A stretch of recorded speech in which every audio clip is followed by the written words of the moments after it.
We would rather have the Hello draft again, on. everybody, and welcome to the Pip and Dodge Packers podcast featuring the emerging Michael Rachel. I think he's arrived. We're at DJs Goalpost in Menominee Falls, Appleton Ave. If you want to come out, I'll tell you what. We know the food is the greatest and the sports memorabilia unbelievable, and the owner is a dear friend. He is a sponsor. His name is John Matovich. Serb Stallion, great to have you back. Thank you, Tom. It's great to be back. Yeah, this is pretty amazing. And I guess we're here for a reason, right? Yes. The NFL Draft 2021 style, and it's all about Aaron Rodgers, at least for a few minutes. Michael, you had the line, so why don't you give it a Aaron Rodgers' future could be? It's in jeopardy, Pip. There we go. With his jeopardy appearances, but it's in jeopardy. Well, John Dodds, I want to ask you, do you think there's any scenario at all where the Packers either trade him or, as Ed Werder reported, ESPN, dig the heels in and force him to either sit out and be a Jeopardy host or whatever? I don't think they can get full value for him. So until they can do that, I think he's going to sit. You can't trade him in San Francisco. San Francisco has probably the most talent in the NFC except for one position, that's quarterback. You can't trade him there. That's where he wants to go. And how ironic would it be that if he did go in again? We don't think it's going to happen, but you never know. You know, the team that passed him up all those years ago, he slid down. The late, great Ted Thompson, the general manager at the time, tabbing him at number 24, I believe, and the rest, as they say, is history. John, what are your thoughts when you first heard about Aaron Rodgers saying he's disgruntled? Well, it's a strange situation for me because I was at the dentist's office, leaving the dental office, and I run into an old friend of mine right outside of Thomas More, and he goes, "Did you hear the news?" And I was like, "No, I've been in the dental office, and I'm glad to reconnect with you, and that's the only news I know." And he said, "Aaron Rodgers doesn't want to play for the Green Bay Packers anymore." I was like, "Cut it out." And he said, "No, Aaron Rodgers is saying he's not going to play." So I was really confused. I called my son, who I think knows as much about football as any young man does, and he said, "Dad, he's got a contract. The contract is for the next 3-4 years." He was breaking it down to me. But I said, "I'll wait to see what John Dobbs has to say." There you go. He's our guy. But, John, you're not the only expert here, right? We've got somebody in Canada who's become a real friend, and he is outstanding in Colin Lindsay. Tell us about him again, where he's from. Colin Lindsay is from the publisher of the Great Blue North Draft Report. I first discovered his site in the late 1990s, and when I had my draft shows on ESPN Radio in Milwaukee, live from Green Bay, he was my live guest with me, and he's just fantastic. His knowledge is second to none when it comes to college sports. Let's set the table down, if you will, because you've got prizes and other opportunities here for the good folks in attendance at your amazing place. So what we're going to do from now on, when the Pip show is on here and the John Dobbs show, we are going to offer from DJs and from the whole crew, we're going to offer coupons for free food and drink, but we're also going to do something during the Brewers season that we're going to give someone 4 tickets to a future game. Someone who's eating here comes to ask a question. It could happen at any time. Someone we feel deserves to win. We're going to give them, or anybody that signs up and goes on the website and see what's all going on with this program. The Pip Show, that's Tom Pippin, the Greek freak. The original, right? The original Greek freak. Before that Giannis guy. We're just delighted to have you back. We appreciate all your support, and even more so, as you know, your friendship. It's a great blessing to all of us. So, Michael, one more time on Aaron Rodgers. What's your thought initially, and what are you thinking now as we get set to start this NFL Draft 2021 style with the Pack currently holding the 29th pick and round 1, 10 picks overall? Well, initially, Pip, I had to check the date. I was like, is this April 1st? Is this April Fool's Day? Day? Yeah. Michael Strahan came out and said he closed the gap of his teeth on April Fool's. I bought that. I was like, oh, good for him. And then later did I know it was a joke. So I originally thought, oh, maybe he's joking. Yeah. Maybe it's a draft day ploy to get teams to not take quarterbacks in hopes they can trade for him. Who knows? But it looks pretty legit. It's scary for Packers fans, that's for sure. It seems like it's been in the works longer than we thought. We've always thought there's maybe been a little bit of battle between him and Gutekunst and other people in the Packers organization, but nothing serious enough where he's going to say, trade me or I'm done, basically. So very confusing situation. Tons of reports coming in. Some don't know what to believe. Some say that Aaron Rodgers thought he was being traded last night to San Francisco. Others have said that's not true. Who knows? It's a crazy situation, but not good for the Packers. That's Well, for sure. he loves to dig it, doesn't he? And you've got a lot of leverage as a 3-time MVP, and you decide to come out on draft day and night. But again, I think the chances are, we don't know. That's the beauty of it all. John, I want to get your thoughts about the Packers, and we've talked so much about the possibility of enhancing that defense. They need a corner. You can make an argument for linebacker. Of course, they apparently hadn't missed drafting a defensive lineman for a quarter century before last year, so do they go that route? Offensive lineman is there as well, despite the fact that they're versatile up front. What do you think? Well, the critical need is defensive linemen, and unfortunately this is a very, very historically poor draft for defensive linemen. So I think they're going to probably go for either an edge pass rusher, a middle linebacker with some speed. The cornerbacks are very good at the top of the draft, but the ones that are available at the end of the first round aren't as good. So you can get similar value probably in the second, third, fourth rounds for corners. So when I look at the draft board, I think what they're going to do is probably go for a middle linebacker with speed, possibly a JOK from Jeremiah Coromora from Notre Dame. There's Zaven Collins from Tulsa, and Jamin Davis from Kentucky. Those are probably the ones that come off right away. If they stay at 29, I think they'll go for Tony, the wide receiver from Florida. Wouldn't that be something? Yeah. Huh? Ironic, given what number 12 is coming out with today. Well, we have a first-round draft choice all the time, and our producer, Jason Ruck, who does so many things for us, WisconsinSportsStream.com, PippinDodds.com. We're grateful for him, and he tells me that we have Colin Lindsay ready up there in Canada A. So why don't you introduce this incredible guy and amazing scout at the Great Blue North Draft Report. Well, always great to talk to Colin. As I said, first met him in the late 90s, I think it was 1997, and he was on my live draft shows from Green Bay. We had him on last year for our Thursday and Friday night shows, and his knowledge is impeccable. He knows all when it comes to prospects from college football. What I especially like about his site is he updates it every week in terms of during the college season. And in terms of if you're watching a bowl game, his site is fantastic when you want to pick out who the pros are in the given bowl game and then who to look at. Colin, just wanted to first of all, welcome again. It's great to have you back. And wanted to ask you, what's your take now when you hear about the Aaron Rodgers? The Aaron Rodgers story is kind of now dominated it seems like draft day. Yeah, it's a crazy story. I guess it's a possibility. I don't know what we'll see tonight, but it kind of shook things up. Usually we just kind of let things go on draft day afternoon. You get so many rumors out there. It's hard to keep track of them all, and none of them come to fruition. But this one is kind of a shock. And of course, it's not the first time we've heard this. I think there have been whispers about these along for quite some time now.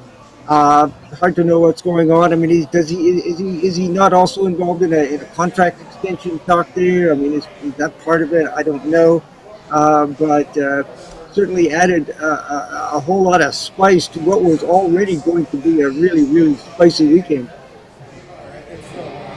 Nicely said. Hey, Colin, there could well be, as you know, a run on quarterbacks. Talk about how they line up in your opinion, and how do you think they'll fall in that first round? Well, pretty obvious that Trevor Lawrence going first overall to Jacksonville. I mean, that was pretty much set the day he declared.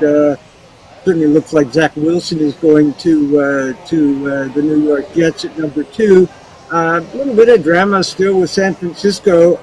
They traded up to the number 3 spot. And, all the buzz is they're going to take Mac Jones. that Kyle Shanahan calls the shots there, and he really likes Jones. He's the most pro-ready guy, I think. Shanahan runs a really complicated offense, a lot of verbiage, and he feels that Mac Jones is the most ready for that. What we hear is that a lot of people in the scouting department with the 49ers said, well, if we wanted that guy, we didn't have to trade all the way up to number 3. But, at this point in time, it looks like it's Jones, unless it isn't. After that, it becomes kind of the $64,000 question. Where does Justin Fields go? Does he stay home in Atlanta? Does he start to drop a little? Do we get people coming up? I mean, and Trey Lance, same thing. It's going to be a really, really interesting back half of the top 10 just to see where those two guys go and in what the interest around the league is. Yeah, Colin hit it on the head. Draft really starts at 3, right? Trevor Lawrence, Zach Wilson are going to go 1 and 2 unless something crazy happens, barring a trade. For Aaron Rodgers, honestly, that's really the only trade that could happen for the 1 and 2 pick to be traded. And then at 3 is going to be the question. There's really a 3-man race for 3 between Mac Jones, which seems to be the favorite, as Colin just mentioned, and then you got Trey Lance, who's a nice quarterback as well. And then my favorite is Justin Fields. Justin Fields is my favorite. He was knocked for a really bad game against Indiana. People they hear Indiana and they think, oh, that's a mediocre Big Ten school. They were really good this year, had a top 10 defense, played really well. Same with Penn State. Didn't play well against Penn State. Another really solid defense. They're going to have multiple first-round draft picks. Their linebacker will be drafted in the first round, most likely their corner as well. So we'll see. That 3rd pick is going to be really interesting. I'm leaning right now, they'll take Mac Jones. I would take Justin Fields if I was San Francisco. Buckeye is a real competitor and has a good arm. He's very athletic. It'll be fun to see. Don, I want to get your take on the Packers and how you see it laying out before we pepper Colin Lindsay with questions. Well, as I said, the last year, we never know what's going to go on because they have their own agenda, and I can't speculate what's going to happen. But if Aaron Rodgers does somehow get traded, being a Packer fan is going to be tough. They shouldn't let anything happen, and as John has said, he's under contract. But if they could get something of value for him right now and they decide to go that way, they might go that way. They might, the coach is the head coach. I've said this before, his job is on the line. He's got to do what's right for the Packers, and I believe that's what's going to happen today. They're going to do what they think is right for the team, for the offense and defense, and they're going to go, that's the direction they're going to go. I think Green Bay's in a box right now because under the salary cap, Aaron Rodgers received, I believe it was $65 million of guaranteed money in his first 3 years, and that gets accelerated for the length of the bonus, or the length of the term if he gets cut or traded. So right now, if he got traded tonight, the Packers would have a $38 million cap hit, and they don't have that much room right now. Largest in the league, right? Yep. Largest in the league. So Roethlisberger was $41 million, but they redid that deal. So there's speculation that the Packers have been trying to work with Rodgers, but Rodgers didn't want to do it. So that's why they had to redo when they re-signed Aaron Jones. They had to get other players, the Smith brothers and Amos, to redo their deals to create space. So that's going to be a tough hurdle to climb. So a $38 million hit. I can't see how the Packers can get out of that. So I think he's going to be sitting. I just don't see how they could trade him. But if they did, assuming that they could work that out, I guess I'd ask Colin. Colin, I was looking at your site, and one of the things you have is first-round picks out into the future. And the New York Jets have 2 first-round picks this year and 2 next year. And the Miami Dolphins have 5 picks over the next 3 years, 5 number 1 picks. So of the teams, and you don't want to trade them to San Francisco or an NFC team, I would think that the team, if there is a trade, it would be the Jets or Miami. They're the one for the ammunition. I mean, the Dolphins have their young guy in Tagovailoa, and the Jets are taking one early. We've heard that neither one is all that interested. What we kind of heard is that the 2 teams that are kind of interested are the Raiders and the Denver Broncos, who just traded for Teddy Bridgewater. But I'm guessing, given a shot at Aaron Rodgers, would jump at it. They're not going to get a quarterback in this year's draft. Certainly not one of the top 4 guys. So that might make some sense. But certainly what we hear is that Denver, Las Vegas are the most likely spots, and of course they're an AFC team. So we'll see how that goes. Colin, when we were together 2 or 3 weeks ago on the Pippin Dodds Packers podcast with Michael Rachel, who was out on assignment that day, and we thank Don Matovich here and DJs Goalpost, Menominee Falls, our producer Jason Ruck. Got a fun crowd. We've got prizes that Lonnie will be giving away. He's huge into charity. But back to the Pack, I think you were very pleased about the cornerback situation in terms of its depth. Could you see Brian Gutekunst and company going in that direction at 29, assuming they don't move up or trade down? Did you say a quarterback or a cornerback? Corner, DB. Yeah. Oh, okay. Yes, I thought I heard quarterback, and I was sure we took Jordan Love last year. Lost it, yeah. Some say I have already, Colin. I don't know. This is a really, really good year for cornerbacks. Assuming there's not a run on them, you've got guys like Greg Newsome of Northwestern and the 2 kids at Georgia, Stokes and Tyson Campbell, Asante Samuel from Florida State. They're going to be 4 or 5 really, really good prospects at cornerback at that position. First round is really, really deep this year. Probably goes 40, 45 players with some opening round potential. You guys talked about the linebackers at the beginning. Those guys are available. You get some cornerbacks, some terrific wide receivers, very likely going to be available at that position. So, you want to go in one of those directions. It looks like you're going to have some pretty good prospects to go there. What do you think, JD? I see you're big and heavy on the computer. What's going through that mind of yours? He's always got something down there, Michael. We know that. Yeah, I'm just trying to figure out, this Aaron Rodgers thing has kind of thrown, I think, the whole draft for me into a loop, because you just don't know if he can't return. They're going to have to do something on the cap, and it's going to be interesting if he doesn't show up. Then I don't know what the rules are for a holdout, because I think he gets paid. He does not get paid if he doesn't play. So that's interesting. I think that's a bone that he's been picking with the Packers he wants more guaranteed money, and there is no guaranteed money left in his deal. So Dak Prescott got $40 million, which is absolutely amazing to me that Jerry Jones would give him that much money, given his leg snapped the way it did last year. So that's what Rodgers wants. But if he holds out, he's not going to get paid. So he gets 0. The Packers have 0. And that's his problem with the Packers. You're not committing to me. And the Packers are basically saying, well, we're paying you as you go. We like to guarantee something. But now he's calling the bluff. And if you've ever seen the movie Draft Day, the Ohio State middle linebacker that gets picked number 1 by Kevin Costner, when he gets picked number 1, surprisingly, and he's hugged by his agent, that's David Dunn. That's the agent of of Aaron Rodgers. Buzz Cook was Brett Favre's, but Aaron Rodgers is David Dunn. So he's the guy that, Rodgers can't tamper. He can't approach San Francisco saying that there's an issue, but his agent can.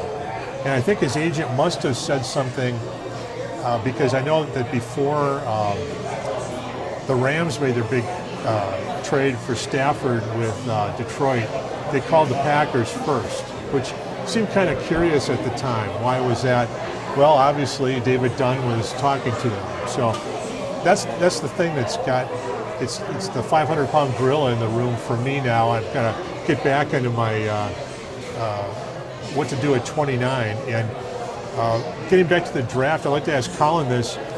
One of the guys that, as we studied the draft, one of the guys that jumped out was JOK, the middle linebacker from Notre Dame, and he looks like he's going to be going from 17 to the Raiders up through maybe 20. If he lasts past 20, one thought is the Packers are going to trade up a third-round pick up to maybe Indianapolis and try to get him. What would your thoughts be on getting JOK from Notre Dame? Well, he'd certainly be a terrific addition. He's an outstanding player. As you say, he's a middle first-round prospect. He's been moving up through the whole process. He's not the biggest guy out there, but he just has terrific speed, terrific instincts, good hitter, plays the run, plays the pass, good in coverage, can rush the passer if he has to. Certainly would be worth I would think if you could move up and get him for a third rounder, it would be a really interesting move. I remember last year we were talking at this time that the guy that maybe the Packers were focused in on was Patrick Queen, the linebacker who did he end up in New Orleans, I believe? I can't recall for sure, but I know the Packers ended up passing on him when they chose Jordan Love, but we're kind of back in that situation again. But Uzu Koromora is a very, very good player. Certainly, if he kind of slipped into the 20s, you might jump up because he'd be really, really good value at that point in time. I personally think JOK is too good to be there at the 20 spot. I know a lot of mock drafts have him there, but I think he's an early teens player that could be drafted. I think he's the best linebacker in this class, which a lot of people see him as probably the second best linebacker. But, I mean, he's a really special player. Us Packers fans last year, all we talked about was how these linebackers don't get all over the field. They don't hit hard. They break tackles. They're not quick enough. This guy would solve that quickly. So if he gets to 20, instantly I'm trading up for him. But I just don't think he'll get there, hopefully, though. I like him playing GM, Michael Rachel. Forgive me, Colin. Go ahead. No, I just say with JOK, the one possibility is that you've got an awful lot of really good impact players. In a normal year, I don't think he would slip. It's possible. You got so many cornerbacks, wide receivers, offensive tackles in the area that he could conceivably get pushed down. You don't see a whole lot of teams looking for linebackers. I mean, they're looking for those other impact kind of players. But as said, he is a top 15 player, and it would be really nice for the Packers if he did drop over the board. What are you thinking, Mr. Matovich? Besides giving away some great prizes here at DJs Goalpost of Anomaly. You know what? What I'm thinking is, with Aaron Rodgers pulling this stunt, I'm thinking what John Dobbs has got to be thinking in his head. What could we do with that cap, and what could we do with Aaron Rodgers to get Trevor on our team? What would you say to that? We could work out a deal somewhere where we would move all the way up, get rid of the headache if he wants to leave, and get who I believe might be who you like the best of the draft is Trevor Lawrence. It is. I think he's the best. Colin, would you agree with me? He's the best quarterback since Andrew Luck out of Stanford. What's that, John? Yes. Trevor Lawrence is probably the highest rated quarterback since Andrew Luck out of Stanford, maybe in the last decade. And I remember when we had our draft shows or our prediction shows last season. It was I think I had the Packers 11-5, and I said, well, but if they happen to go 2-14, the Super Bowl would be getting Trevor Lawrence. I mean, you just get a quarterback that good. The second quarterback, the BYU quarterback, really kind of came out of nowhere. Colin, where did you have him rated before last year? He was well down the list, but he didn't. A lot of people just hadn't seen him. You see the Zach Wilson get rid of the ball, and the first thought that popped out of my mind was, it was Patrick Mahomes. I mean, that ball just pops off his hand. But he's not the biggest kid out there. He's only about 6'3", maybe not even that much, 210. But oh my goodness, he's got some arm talent there. And wouldn't play the toughest competition, but when you see the kid throw the ball, I mean, you just say, wow, that's really kind of special too. And it was a point in this kind of process where we were starting to think, you put him at Clemson and Trevor Lawrence at BYU, and it would be a lot that Lawrence was going first overall. But maybe that kind of fell off a little bit. I think there's still some questions about Zach Wilson and his ability to read defenses and things of that nature going forward. He hasn't had the same kind of experience as the other guys, but very, very, very talented guy. Looks like we got our first pick in, by the way. I don't know what took Jacksonville so long, why it took them 14 minutes to decide what they're doing, what they've been doing the last 3 months. Yeah, the talking heads had to talk, I guess. There were actually some, I don't know if this is disinformation, that the BYU quarterback was number 1 on some draft boards. I said, boy, I don't know about that one, but it'll be interesting. But there were thoughts tonight. I mean, I was listening to a Chicago station as I was coming in tonight, and they were saying that the Bear draft has been made because there's turmoil up in Green Bay. So they know it's a successful draft already. And they said that the rumor is that the trade has already been made, that Rodgers is going to San Francisco for the 3rd round pick, and the Packers are going to take Pitts with that third overall pick. And then one of the other guys said, are you saying that the Packers just traded Aaron Rodgers for a tight end? And I said, that sounds preposterous. But Jordan Love last year was interesting. The Packers sent 3 to 4 scouts to every one of his games in 2019 before the draft, and when he was at the combine, the ball just rocketed out of his hand. So at the Senior Bowl, he was also very good at the read, in the touch pass, in the red zone especially, the run and read play. So I think there's something there. Unfortunately, with COVID, he had absolutely no snaps, no preseason. You just don't know. What did you think of him last year, Colin? You mean the pick of Jordan Love? Yes, Jordan Love. Yes, I mean, at the time, I thought it was a good pick. Jordan Love was a really, really good prospect. The Packers were picking deep in the first round. Rodgers is not a young man. I'm not exactly sure how old he is, but he's only got a few more years in the NFL. So pick up a kid like that as a potential future guy, and Rodgers is really nice. And Rodgers sticks around. Probably get a first-round draft pick for him in a couple of years' time. So I had no particular problem with the pick at that point in time. But you're right. I'm sure the people in Chicago right now are feeling very good about things because, hey, they got Andy Dalton at quarterback now, and I'm surprised you guys aren't kicking in your boots right now. That's right. He is Colin Lindsay, the great Blue North draft report up there in Canada, and he's just outstanding in every way.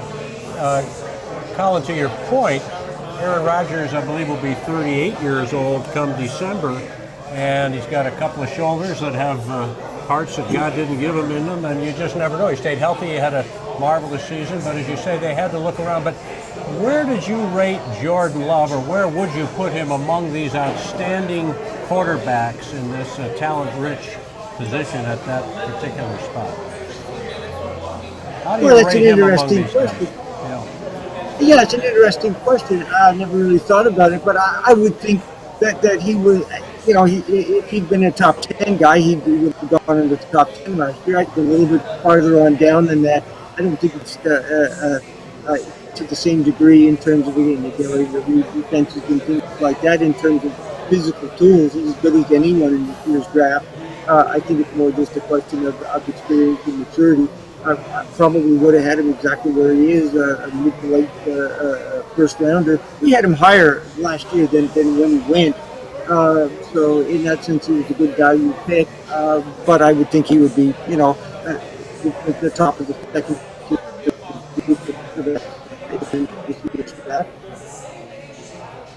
We're talking about quarterbacks, and one just goes off the board. Obviously, the one we were talking about, everyone knew it was going to happen. Trevor Lawrence to Jacksonville, no surprise there. Do any of you have any doubts? John, I'll throw this one to you first, because for me personally, him as a talent-wise, I've got no doubts whatsoever. What I have a doubt with is Jacksonville itself, Urban Meyer at the helm there. Everyone knocks Ohio State for not producing great NFL quarterbacks. Well, Urban Meyer was at Ohio State. He kind of had a big part of that. And then on top of that, this is a front office that gives a look to Tim Tebow to become a tight end. So I don't know what's going on in Jacksonville right now. Trevor Lawrence, obviously, hard to find weaknesses in his game. Maybe he's a little too skinny, but, we're being really picky at that point. But do you have a problem with Jacksonville at all, John? No, the fact that he's at Jacksonville, hopefully he'll be lost for the next 5 years, and the Packers will never maybe play him once. But in fact, they just played Jacksonville last year, so they won't play him. Jacksonville has 5 picks in the top 65, I believe, this year. So they have a chance to get 5 quality players, and that's an interesting franchise. And if you look over like the last 20 years in the NFL, beginning with the Rams in the 90s, all of a sudden they're terrible year after year, but then they get Orlando Pace as #1 pick, their left tackle. They get Torrey Holt, the wide receiver, top 5 pick. All of a sudden, that comes together. It came together for Baltimore. Baltimore came out of nowhere, and all of a sudden had top 10 picks, and then had a really good team. Same with San Francisco. San Francisco was good under Jim Harbaugh because they had a bunch of top picks. That comes together, and I think that lightning might strike for Jacksonville, but probably not in the next couple of years. Is he a Pro Bowl caliber quarterback in your mind multiple times, Colin Lindsay?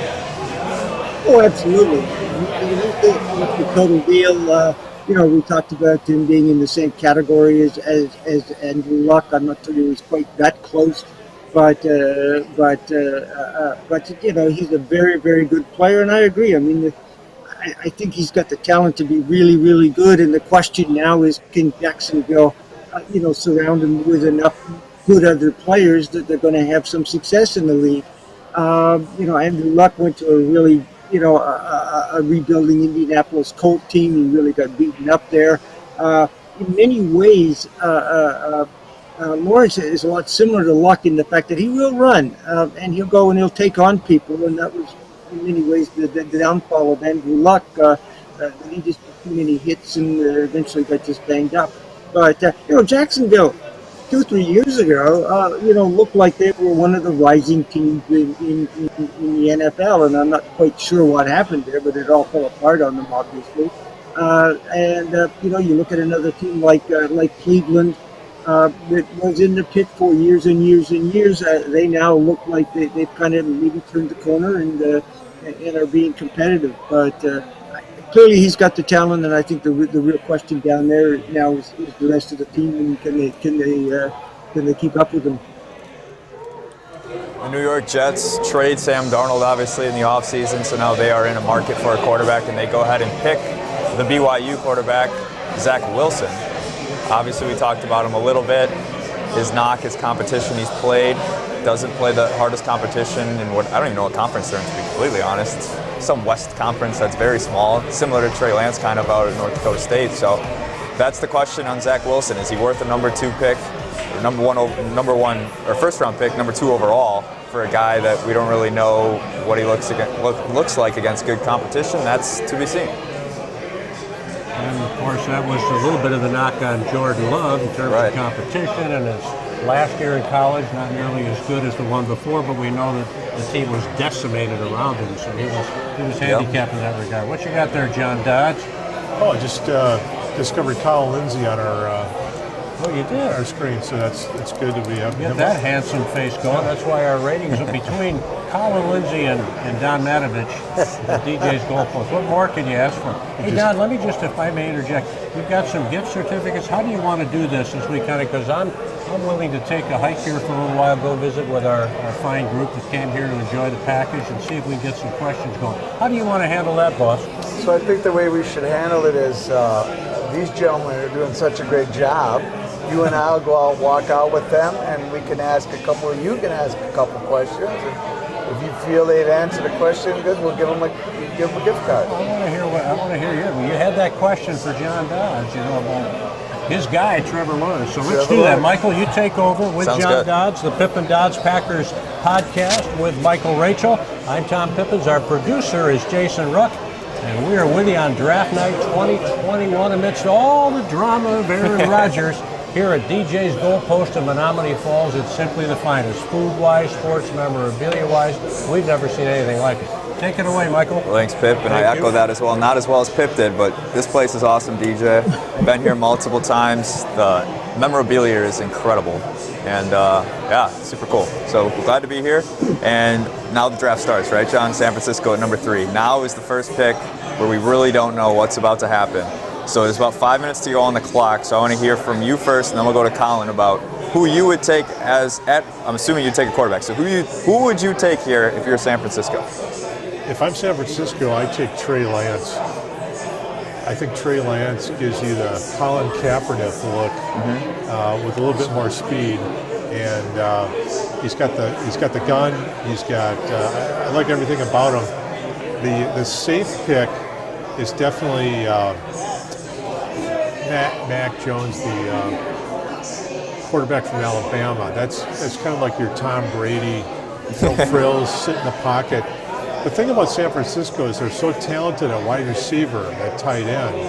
They have to add to their offensive line. They've lost something in the offensive line. Running back, they're speedy. Even when the Packers barely beat them 3 years ago up in 2018, the speed that they have at all positions is just so much better than the Packers. So that's the one team I've always worried about.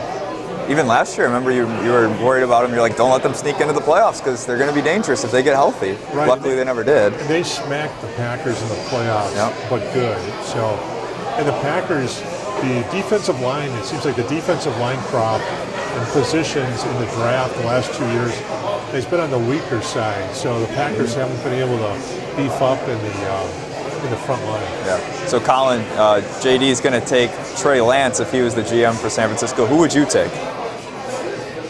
Well, just to be contrary, I would be taking Justin Fields at this point in time. I think he's a total package guy. And, the knock on him are the same knocks that were on Justin Herbert and Josh Allen the last couple of years. I think he's just a really good player. Although the difference between him and Trey Lance is marginal. I'm going with the big play guy or the guy from the big play school. But either one of them I think would have been very, very good picks and probably a better pick than Mac Jones. But, people with higher pay grades than us are making that decision. So we will see what we shall see. Yeah, I'm with you, Colin. I also would take Justin Fields. I had him as the second best quarterback prospect in this draft ahead of Zach Wilson. And I think his playmaking ability is just so good that you can look past kind of the mistakes he makes, and I think they're more correctable. Where this guy, one of his weaknesses is he doesn't take a sack. He just refuses to go down, which is good at times for scrambling, but then he'll throw balls he shouldn't throw, and he'll get picked off. I think that can be corrected if he just learns that you can live for another down and don't have to be the hero every single play. He reminds me a little bit of Deshaun Watson on the field. Not so much college Deshaun Watson, but now where he scrambles around, he's impossible, very slippery in the pocket, gets out and is able to make plays. I see Justin Fields a lot like that, and I think he would have a very good career in San Francisco. It's a good situation for him, but we'll see. I think they end up taking Mac Jones because of what JD said.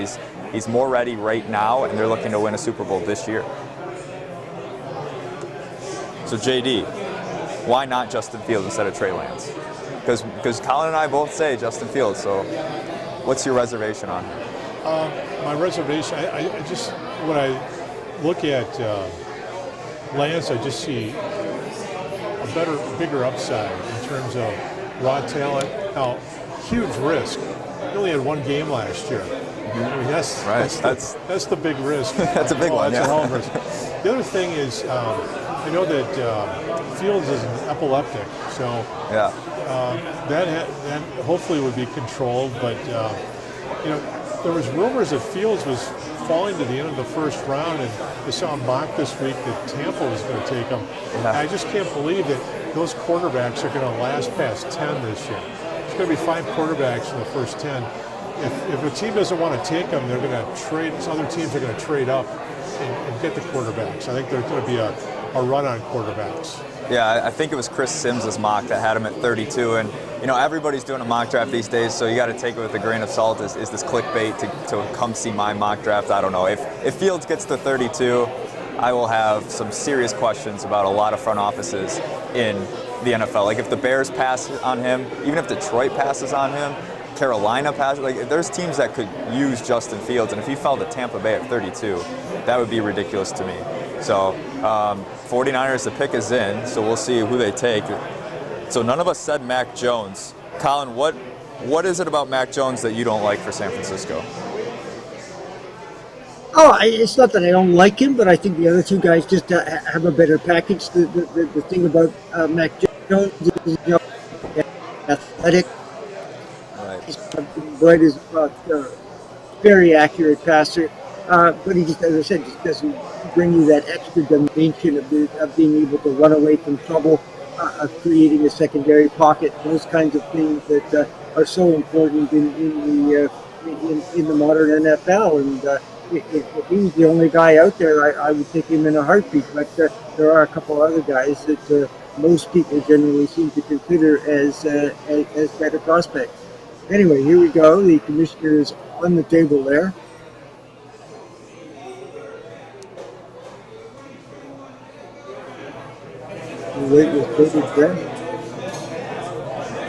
It is Trey Lance, as JD predicted. Yeah. Are you on? Sorry, go ahead. Yeah, we are live. Yeah. Yeah, Trey Lance. No, you're good. So I wanted to talk to you about that was the one that I suspected all along. Really? I'll come out and talk to you in about 10 minutes if that works. Colin Kaepernick, he reminds me of Colin Kaepernick with a little bit more upside. And Kaepernick was one heck of a player in that offense in San Francisco. But that's gonna be interesting where Mac Jones falls. Yeah, no, this is really going to shake up the first round. Mac Jones was the one quarterback who had the possibility of dropping a little bit. And, so where does he go? And you could see him very possibly slipping out of the top 10. And then you have teams like the Bears at 20 and Washington at 19 starting to make calls. But again, Mac Jones is a very, very good college quarterback. He's a good program. He is still a really, really good player, so we'll see it. But the feeling around was that if it was going to 3, then there was going to be a lot of demand for Lance and Fields. The other thing that it might do right now is put a lot more pressure on teams who were sort of thinking, we can sit here because both Fields and Lance are out there. We don't have to make a move here until one of them is off the board. Well, one of them's off the board now. And so if you're going to want to make that move, you may have to be thinking about doing it a whole lot sooner than maybe you were thinking you were going to have to do. And John, that's a good point you bring up. Where does Mac Jones fall to? He's not like a Justin Fields or Trey Lance where he's got the upside where teams are willing to wait a year or two. Like he said, his ceiling is much lower than other guys. So San Francisco seemed to be a situation where it was almost a perfect fit for him. The next at least 10 picks don't really have that situation where they need a quarterback to win this year. Detroit's in a rebuild, Carolina's in a rebuild. So we'll see where he falls. It's not the same as if Trey Lance were to fall, where teams would want him for the upside in future more, in my opinion. Am I wrong on that, or do you think he could fall really far? I think the bottom for him would be New England at 15. I think they would view him as a kind of a Brady type player. They don't have to play right away. Yep. Because they have their quarterback, but that would be my thought. But there's probably that's gonna probably set a panic for Denver. Yep. There's going to be some teams, and even the one that I've always thought that they're too quiet by half is Carolina. Carolina traded for their quarterback, but what would stop them from picking? The interesting thing with San Francisco is they made their move because they had a bad year where everybody got hurt, and they thought that in the future they'd be a lot better. So they wanted to get their quarterback now, and they think that their picks in the future that they're trading, their 2 future picks, will be more like second-round picks because they're going to be finishing from 28 to 32 with that. So, and that could be right. Yeah, Carolina and Denver, they have back-to-back picks at 8 and 9, very similar situations. Obviously, Carolina traded for Sam Darnold. Denver trades for Carolina's old quarterback, Teddy Bridgewater. That's most likely a backup quarterback after his performance last year. So don't think that just because they get Teddy Bridgewater doesn't mean they're not going to draft one year, especially with Drew Lock having a terrible season as well last year. So that'll be interesting. Colin, I want you to talk a little bit about Kyle Pitts. They're calling him the unicorn tight end, where he's kind of one of a kind, best tight end prospect I think I've seen ever, at least in my lifetime. So give us a little bit of insight on Kyle Pitts, the tight end from Florida. Yeah, absolutely. I mean, you nailed it there. I mean, he's just a really, really special athlete. He's built like a tight end, but has all the athleticism of a much smaller wide receiver. He can run.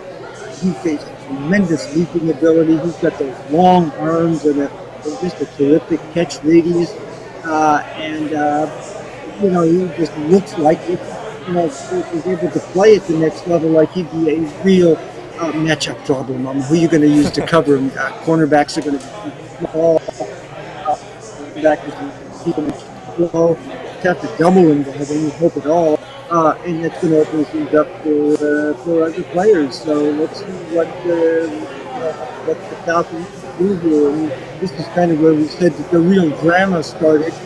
Falcons are going to take a quarterback, or they're going to take Pitts. I don't think they're going to trade at this point. It looks like there's only 2 minutes on the clock. There really isn't time. The word we had out of Atlanta was that they were going to go with Pitts and live with Matt Ryan for a couple of years, but the owner was thinking about getting the quarterback. We still have Justin Fields out there. Let's see if pick his name now, and let's see how that goes. Yeah, that's a good point. Matt Ryan's not getting any younger, and eventually they're going to have to get a new quarterback there.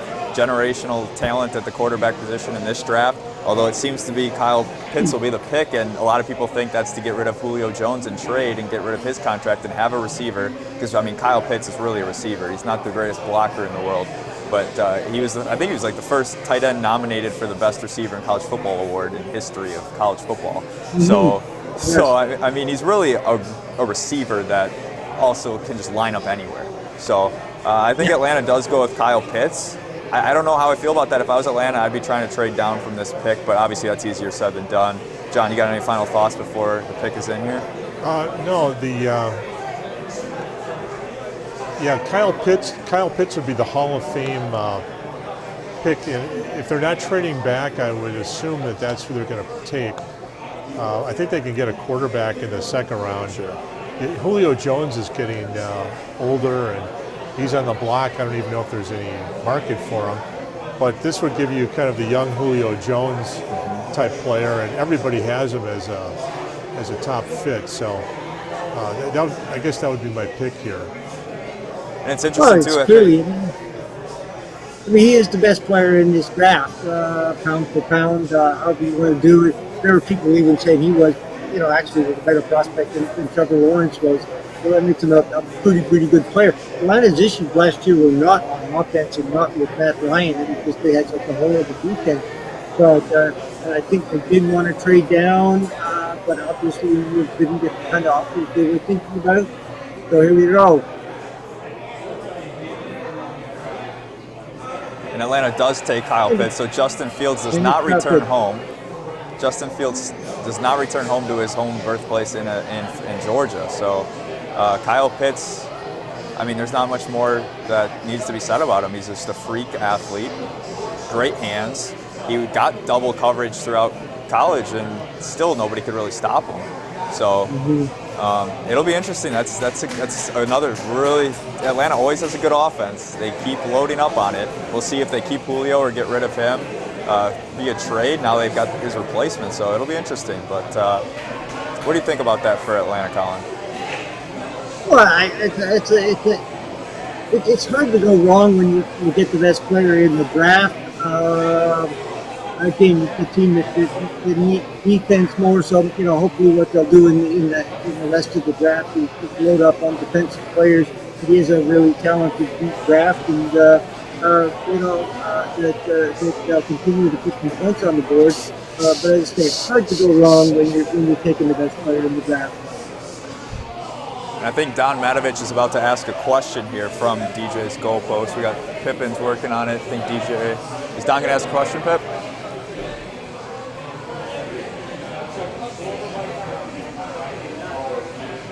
Yeah, grabbing a mic right now. We've got a guest. This is Q&A for prizes, Colin. So it's going to be the pressure's on. Really? The pressure's on these people.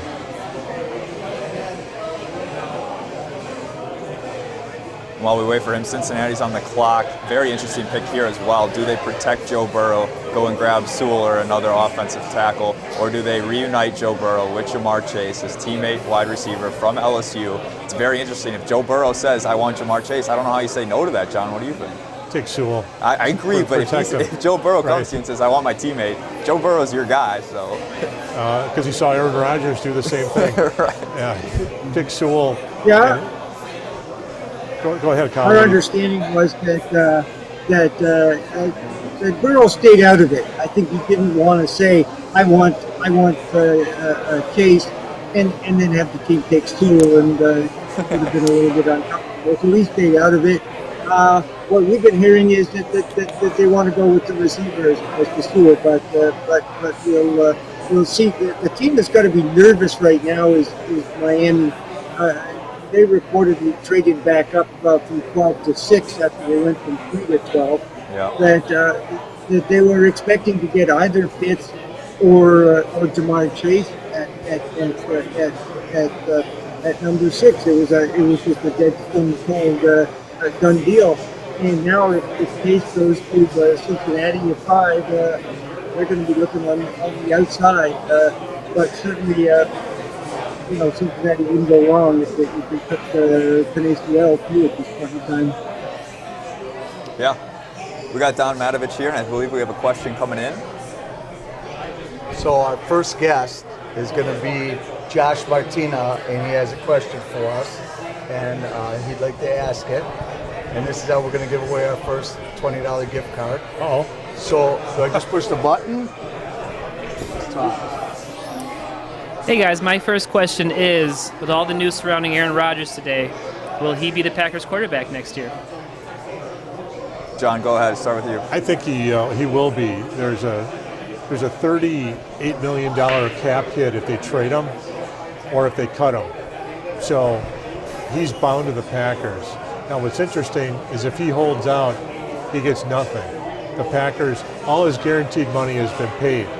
So I think out of pocket, the Packers are going to be paying to him in salary about $25 million. But his cap hit is that much more because he got his guaranteed money the first 3 years, and that's being allocated now. And the Packers have changed philosophies. They've, one by one, Mark Murphy, Matt LaFleur, and Gutekunst has gone out to San Francisco to negotiate with them. And he's not buying it. So David Dunn, his agent, there must be something that they're doing to try to put pressure on the Packers to send him to San Francisco. That's probably where he wants to play. But one thing about Gutekunst is he learned from the master poker player, and that's Ted Thompson. And when everybody thought that Brett Favre was going to be cut by the Packers. He is really being the diva, flying in, going into the locker room. Security is keeping him out. He's making a big scene. Ted Thompson didn't cut him. Ted Thompson kept him. Ted Thompson waited. And 2 exhibition games, the New York Jets saw how bad their quarterbacks were. So they offered a 3rd-round pick for Brett Favre, and that ended up to be in a package that Ted Thompson sent for Clay Matthews. So they got Clay Matthews because they could give a 2/3 and a second-round pick for a first-round pick at the end of the first round. They got Clay Matthews. So Ted Thompson waited, to his credit, and got full credit for the Packers, got that third-round pick. So there's no way that Gutekunst is going to be forced into doing anything. And if Rodgers is going to sit and be the host of Jeopardy, so be it. if he is. I know there's been Anderson Cooper. There's going to be guests all the way through the summer. There's a rumor that they want to have a woman do it.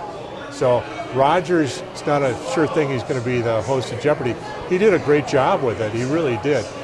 But you really appreciate Alex Trebek when you see Rodgers do it. As good a job as he did, you go, boy, there was just the subtle things that Alex Trebek, how smooth he was.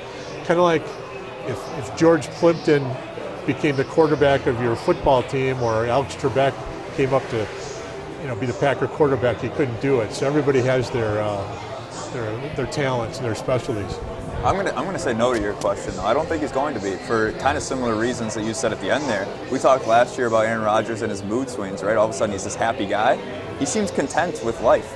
And I think I could see him just totally not showing up next year and be like, I don't need money. I've got unlimited money. If that's what it's about. Yeah, I want to play for San Francisco. If that's not going to happen, I'm not going to play quarterback. You guys made me mad. So I'm actually leaning towards no, because I could totally see him retiring if it came to that point. What would your percentages be from 100%? Aaron Rodgers is going to play next year. I'll say it's 95. Wow. He's going to be at the Packers. I'll say it's about 42%. I mean, it's very, very high. I think he could be with the Packers, just not on the field. An Andrew Luck situation, for instance. All right, so this is going to end the question. And Josh, did they answer your question for you? Yes, they did. I hope he's back. Right. So at DJs Goalpost, we're going to give Josh Martina a $20 gift card for coming up and asking the question and telling him thank you. This is John Dobbs. Mike, you have to say your last name. Michael Rachel. Yeah. Michael Rachel. Josh, good question. Josh Martina. It's the question of the hour. Thank you. It's the question of the hour. It's like printing money. It's like there's $20. It's unbelievable. Thanks, guys. Thanks for the question. So, Colin, that was a fan question there, talking about what percentage do you... I would like to mention that Alex Trebek is from Ottawa, where I'm from, and so just like to throw that out there, because we don't have a whole lot of famous people from Ottawa. Yeah, he was so good, so smooth. Really a big loss. Just a really good guy, and he looked the same for the last 30 years. He just didn't change. He's like Pete Rose or Geraldo Rivera. They just never changed in looks. So the pick is in for and the we Bengals. knew him pretty well up here, and he was we knew him pretty well up here, and he was a really nice guy, a really great guy, and he was a total package. Yeah, he's a big loss. Here we go with Cincinnati. So I'm going to predict they take Jamar Chase, even though I agree with John that they should take Sewell here.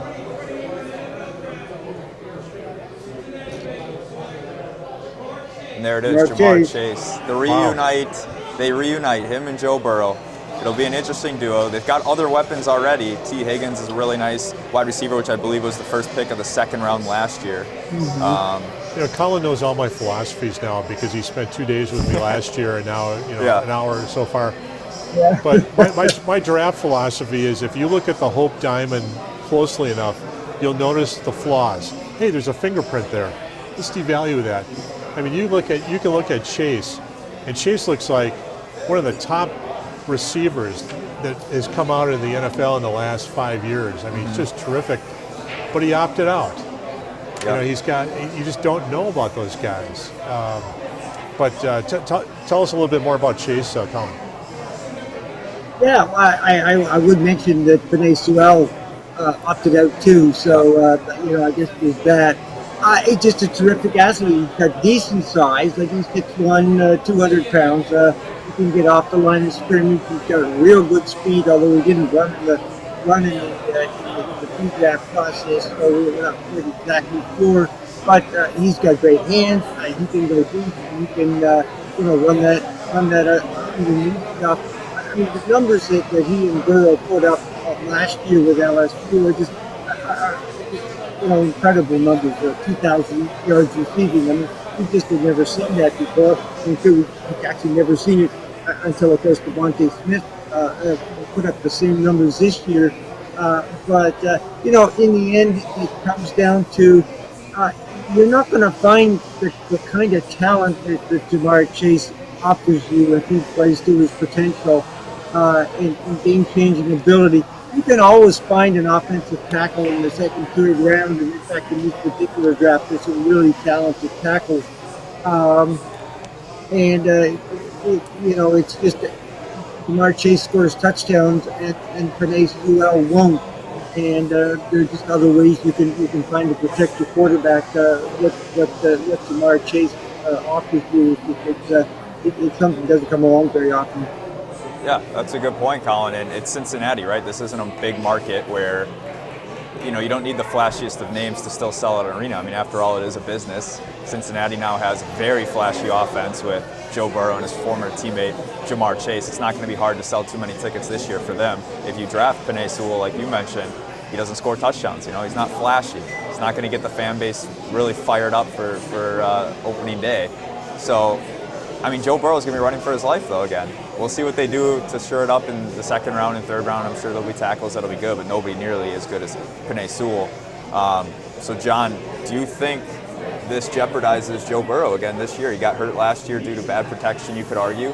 Do you think it happened? Or, I don't want to say do you think it'll happen because it's very hard to predict injuries, but do you think that this was a bad move in not locking up that offensive line? No, I can see Colin's point. This is a really deep year for offensive linemen. You can get really quality guys probably through round 5. And round 4, you can get some Notre Dame guards and inside players. So I agree with that. You can get the superstar if you think he's a superstar, and he probably will be. Yeah. Miami very quick with their pick. They're already in. But before we do that, we've got another question here from Don Matovich. He's with another guest. Wow. Hopefully this question is just as good the as the second last. guest we have is a good customer and friend. His name is Mario. So he has a question for you guys. This is John Dobbs and Mike. Rachel. I'm really bad with last names, Rachel. But here it is. This is the question. So my question is, with all the hullabaloo we've heard today, everything surrounding Aaron Rodgers, is this just kind of a ploy to get more people to watch the draft and get more interest in what's going on and get more people to watch, get more viewership and all that kind of stuff? Well, the analogy I would make is the Russell Wilson situation with Seattle. Russell Wilson and his agent started saying, please trade me. Here are the 4 teams that I'd like to be traded to. One of them was the Chicago Bears. And this saga went on for probably February, most of March, and then it kind of fizzled out. If you're a Packer fan, you're probably hoping that the same thing happens. It's just going to fizzle out. Right now, it's the biggest story in sports. It eclipses the draft, which is maybe the purpose. You just don't know with the social media conscious people with players now. I know in the NCAA, I follow Marquette, and they are the NCAA is allowing players to use their images and in social media, and they're going forward with that. There's going to be some Supreme Court cases that are coming down this year that's going to allow that. Maybe Rodgers is just ahead of his time. Just spell the name right. But with that $38 million cap hit, I can't see the Packers parting ways with Aaron Rodgers. They can't trade him because they're barely $10 million under the cap to sign all their draft picks.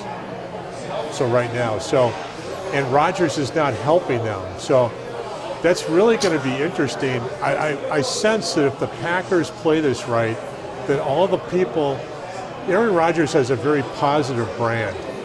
And that positive brand is going to be really start to get negative if he's the one that's keeping them from signing Alexander, the cornerback, or Tunyon, the tight end, because he's not redoing his deal, and the Packers want to redo it.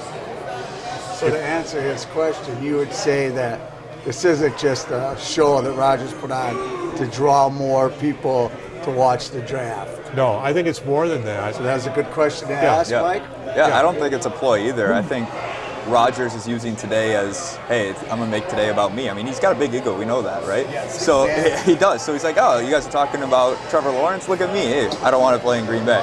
I think there's definitely truth to it. It might be a reason why Davante Adams also hasn't been extended. There could be something serious going on, underlying issue, where these guys are like, hey, let's get away from Green Bay when we can, just not publicize it yet. Who knows? I don't know how big this is. Hopefully it's not big at all, and like John said, it'll fizzle out like the Russell Wilson news did in Seattle, but I don't think it was a ploy.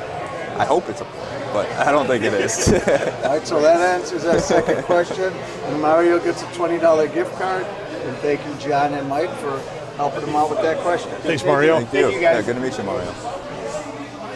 So, Colin, can you tell us about who just got drafted? I actually missed it. So, Jalen Waddle, I would assume? Yeah, the Miami Dolphins took a wide receiver from Alabama, not named Devonta Smith. They took Jalen Waddle. Yeah. Which actually was a bit of the rumor heading in.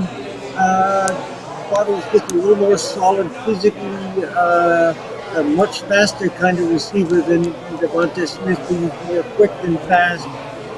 But Devonta Smith had that incredible production at Alabama, whereas Waddle didn't. And of course, he's also coming off a broken foot. But two very good players, and that shows Devonta Smith still on the board, which I'm happy about because I'm a Giants fan, and that's who we're kind of hoping we'll get to number 11. We'll wait and see. But another big play weapon for Miami, and of course he played with Tagovailoa last year. So two quarterbacks in a row get one of their favorite receivers from college early in the draft. With Waddle, he's such a good kick returner that Alabama can afford that because they have 10 wide receivers and one gets hurt. They put him in, take him out like a spark plug and put in a new one. So I don't know if he can return punts for Miami, but Detroit's on the clock now, and I got to believe that Penei Sewell is the guy they're going to jump at. They've been trying to get a good offensive line there for years. If they take a wide receiver, I think there's going to be a riot and a mutiny or whatever of Detroit fans because they've been taking wide receivers for forever. Although, if Detroit, I would think, would want to be trading back, there's got to be the Bears and the Denver, and there's got to be something about Lance right here. But I would think that Sewell gets taken here, and then possibly a quarterback with Carolina. Maybe your Fields goes to Carolina. Yeah, I mean, Detroit's an interesting pick. They could go quarterback as well. I mean, they traded away Matthew Stafford, and they got Jared Goff there now. He can't be a long-term solution. No, maybe they go Fields. Maybe. Yeah. I mean, Yeah. they could go Sewell as well, or they could go Devontae Smith, the Heisman winner, who's not even in the top 3 skills position on the draft right now. I mean, 3 guys at skill position have gone ahead of the Heisman Trophy winner, which don't know how many times that's happened. I can't imagine too many. So it's interesting. I don't know what Detroit does. Their pick is in quickly. If I had to pick, I think they do go wide receiver to replace Kenny Golladay. I think they're going to take Devontae Smith. Colin, who do you think Detroit takes here? Well, I sure hope they take That Devontae was certainly Smith. the feeling going forward. And the other question here is Justin Fields. The Jared Goff, they just took him because they had to when they made that deal. But if I had put money on it, I'd say Devonta Smith. But there are a lot of options here. Detroit was one of the first places that we were really talking about it as thinking about trade down. Yeah. A lot of talk about the Patriots coming up there. You still have the 2 quarterbacks on the board, and some of those teams a little farther on down might be getting a little bit itchy. So we'll see how that works out. Yeah, Carolina's licking their chops probably, but Sam Darnold's not, that's for sure. He's very happy to get out of New York, go to Carolina where it's looking like he'll be the starter, but all of a sudden, now they might be drafting Justin Fields or who knows, Mac Jones even. But as we all said, we think Mac Jones will be falling now that he didn't go to San Francisco at number 3. Sewell, where does he fall to now? If Detroit doesn't take him here, and Carolina, Denver could potentially go back-to-back quarterbacks potentially, and Dallas needs help on that defense. Does Saquon Barkley get help on the offensive line at pick 11 with the Giants? That's interesting as well. John, if Sewell doesn't go here, where does he go? Yeah, that's interesting. Now, I know that there's also rumors that New Orleans was furiously trying to trade up into the top 10 to take a corner. Yeah. Possibly Surtain. Or Horn, right? Yeah. Or Horn, at 9, 10. So this is going to be an interesting pick. I know the pick is in, but they're doing their dance. Carol, go ahead, Colin. Interesting with Sewell. You also have to have a couple of teams out there. Los Angeles, the Chargers, 13, Minnesota at 14. All teams that are looking for a left tackle.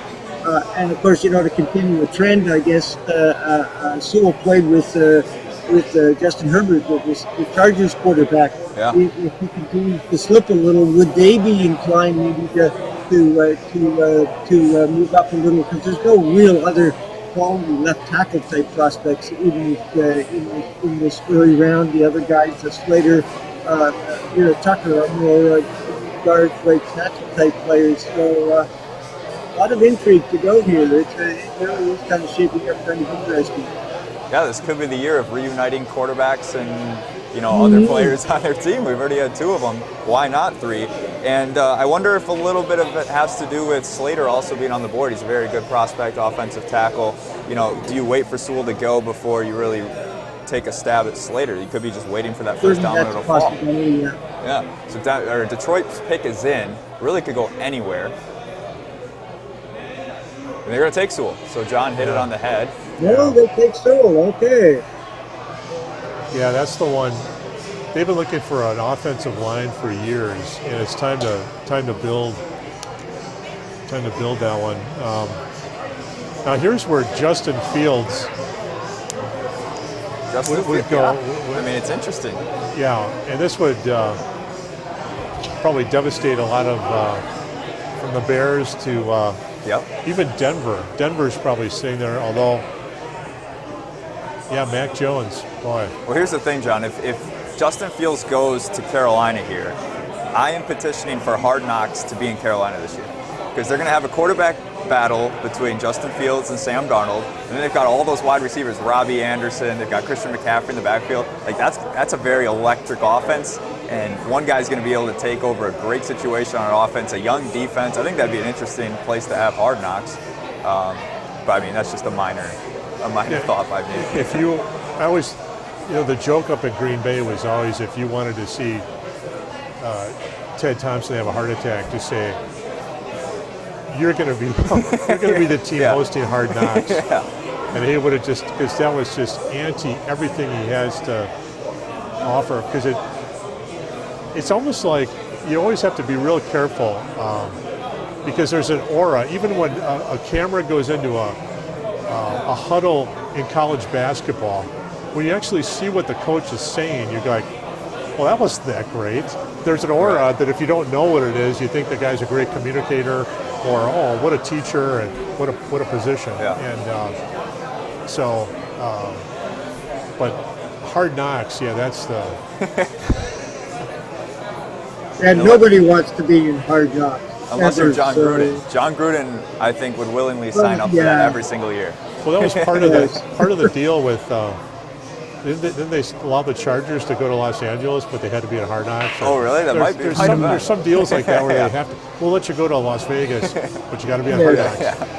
Looks like we got another guest question coming in. Oh, we have another question. Don's going to bring in our 3rd guest. Don's printing money, and the questions is coming out of the woodwork. Nice seeing you. Good to meet you. Dan.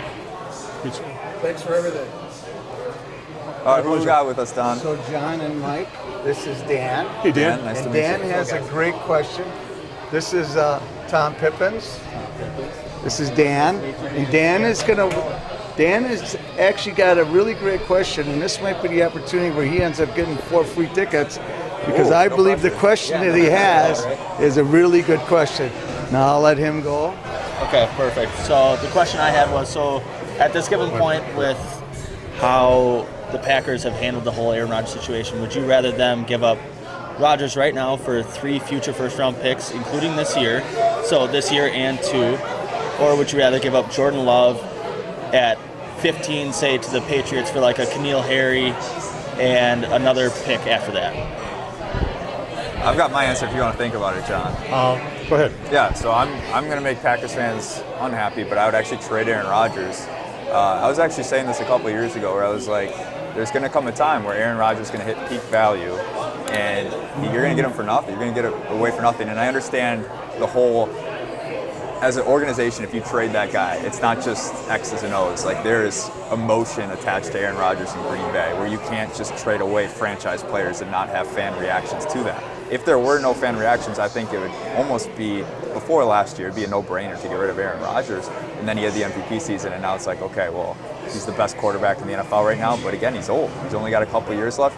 Jordan Love, I'm very high in Jordan Love, and I don't think they should panic trade him right now to make Aaron Rodgers happy, because I think that would destroy the future.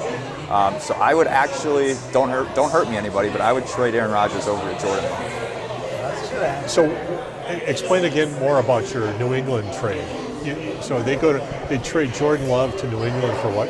Yeah, so trading Jordan Love to New England for, say, the fifth. So you get 15? The 15th round pick, swap out 15 for 29. Then you get N'Keal Harry, their former first round draft pick at receiver, and I think we would have to also give up one fourth rounder later. Oh, that was the trade. That was the trade that came out this past week. But something like that. But what? I mean, I feel like that's not a bad deal, though. I mean, that's not terrible. Yeah, I would disagree. I think that would be a really bad deal because they gave up the 20. They got the 26th pick last year, and they gave up about 30 or 20. They gave 30 and a fourth round pick for that.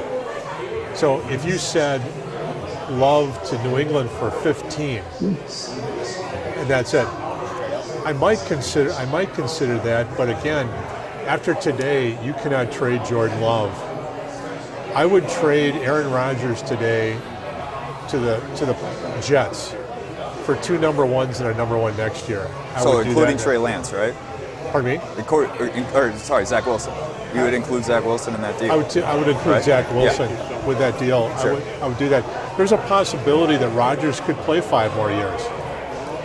Highly unlikely, but yeah, possible. In my opinion, it's highly unlikely, but it's possible. It is unlikely, but he's trying to follow himself. He's trying to follow the Brady model. Well, and before last year, Rodgers was kind of at dead to rights in a lot of people's eyes, where he was on the decline, falling off the cliff. I don't want to cut anybody off, but I just want to ask this. You think that was a great question? I thought it was when I was talking to him. So I think that he should win the main prize, which is the 4 tickets to an upcoming Brewer game. Do you guys agree that's been the best question so far? I'd say based on the depth and the breadth of that question, I would agree. I think it deserves 8 tickets. I don't know. I can only give 4. I don't have Mike's money, but maybe we could get Homer because Steve Homer True just came in. Maybe he'll give up 8 tickets. But I have to spend my money at Jeff's Sports on Capital, so Homer doesn't get it. So I believe that Dan has earned the 4 tickets to an upcoming game for the Milwaukee Brewers. We're all in agreement? Yeah, I agree. He definitely deserves those 4 I like tickets.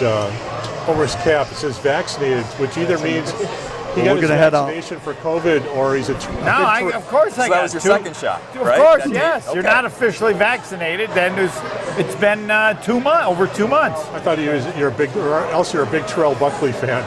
I am a big Terrell Buckley fan, but not about the vaccinator like that. So obviously you've got thoughts on Aaron Rodgers, right? It's taking over the draft. Yeah. The draft is now secondary. Secondary. They should have delayed it. Yes, I have. All by design. What? Releasing it. Oh, without a doubt. His agent, I think, is the same agent that Wojo had at Marquette. Dunn, am I right there? I don't know. Well, he was the guy. You ever see Kevin Costner in Draft Day? He's the guy that hugged the... No, very sharp. And yes, without a doubt, released by Rodgers' people to make the impression that, look it, we're serious about this, and we'll let everybody know the day of the draft. So, if you want to make a deal to trade him, it now is going to work perfectly. The key to the release, which tells you how smart they are, was one, they said Rodgers said something to people in the organization. Not that he went public with the media. He didn't say it was to Murphy. Just Rodgers said this, and that alone would have been, yeah, right. Somebody just making that stuff up. Oh, and Murphy went to L.A.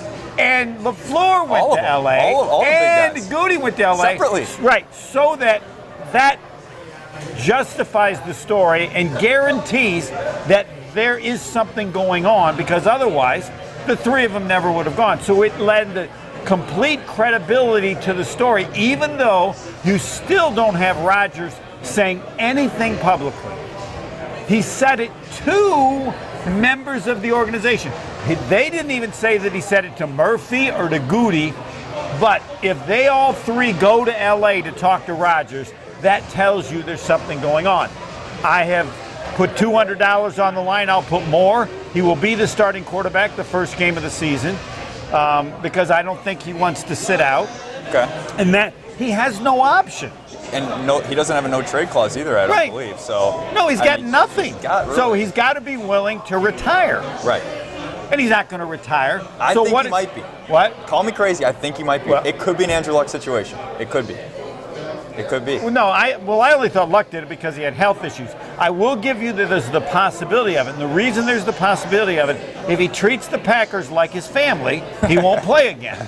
So he clearly is able to hold a grudge. I don't think he's willing to stop playing. All right? If I'm the Packers, all right, fine. You don't play.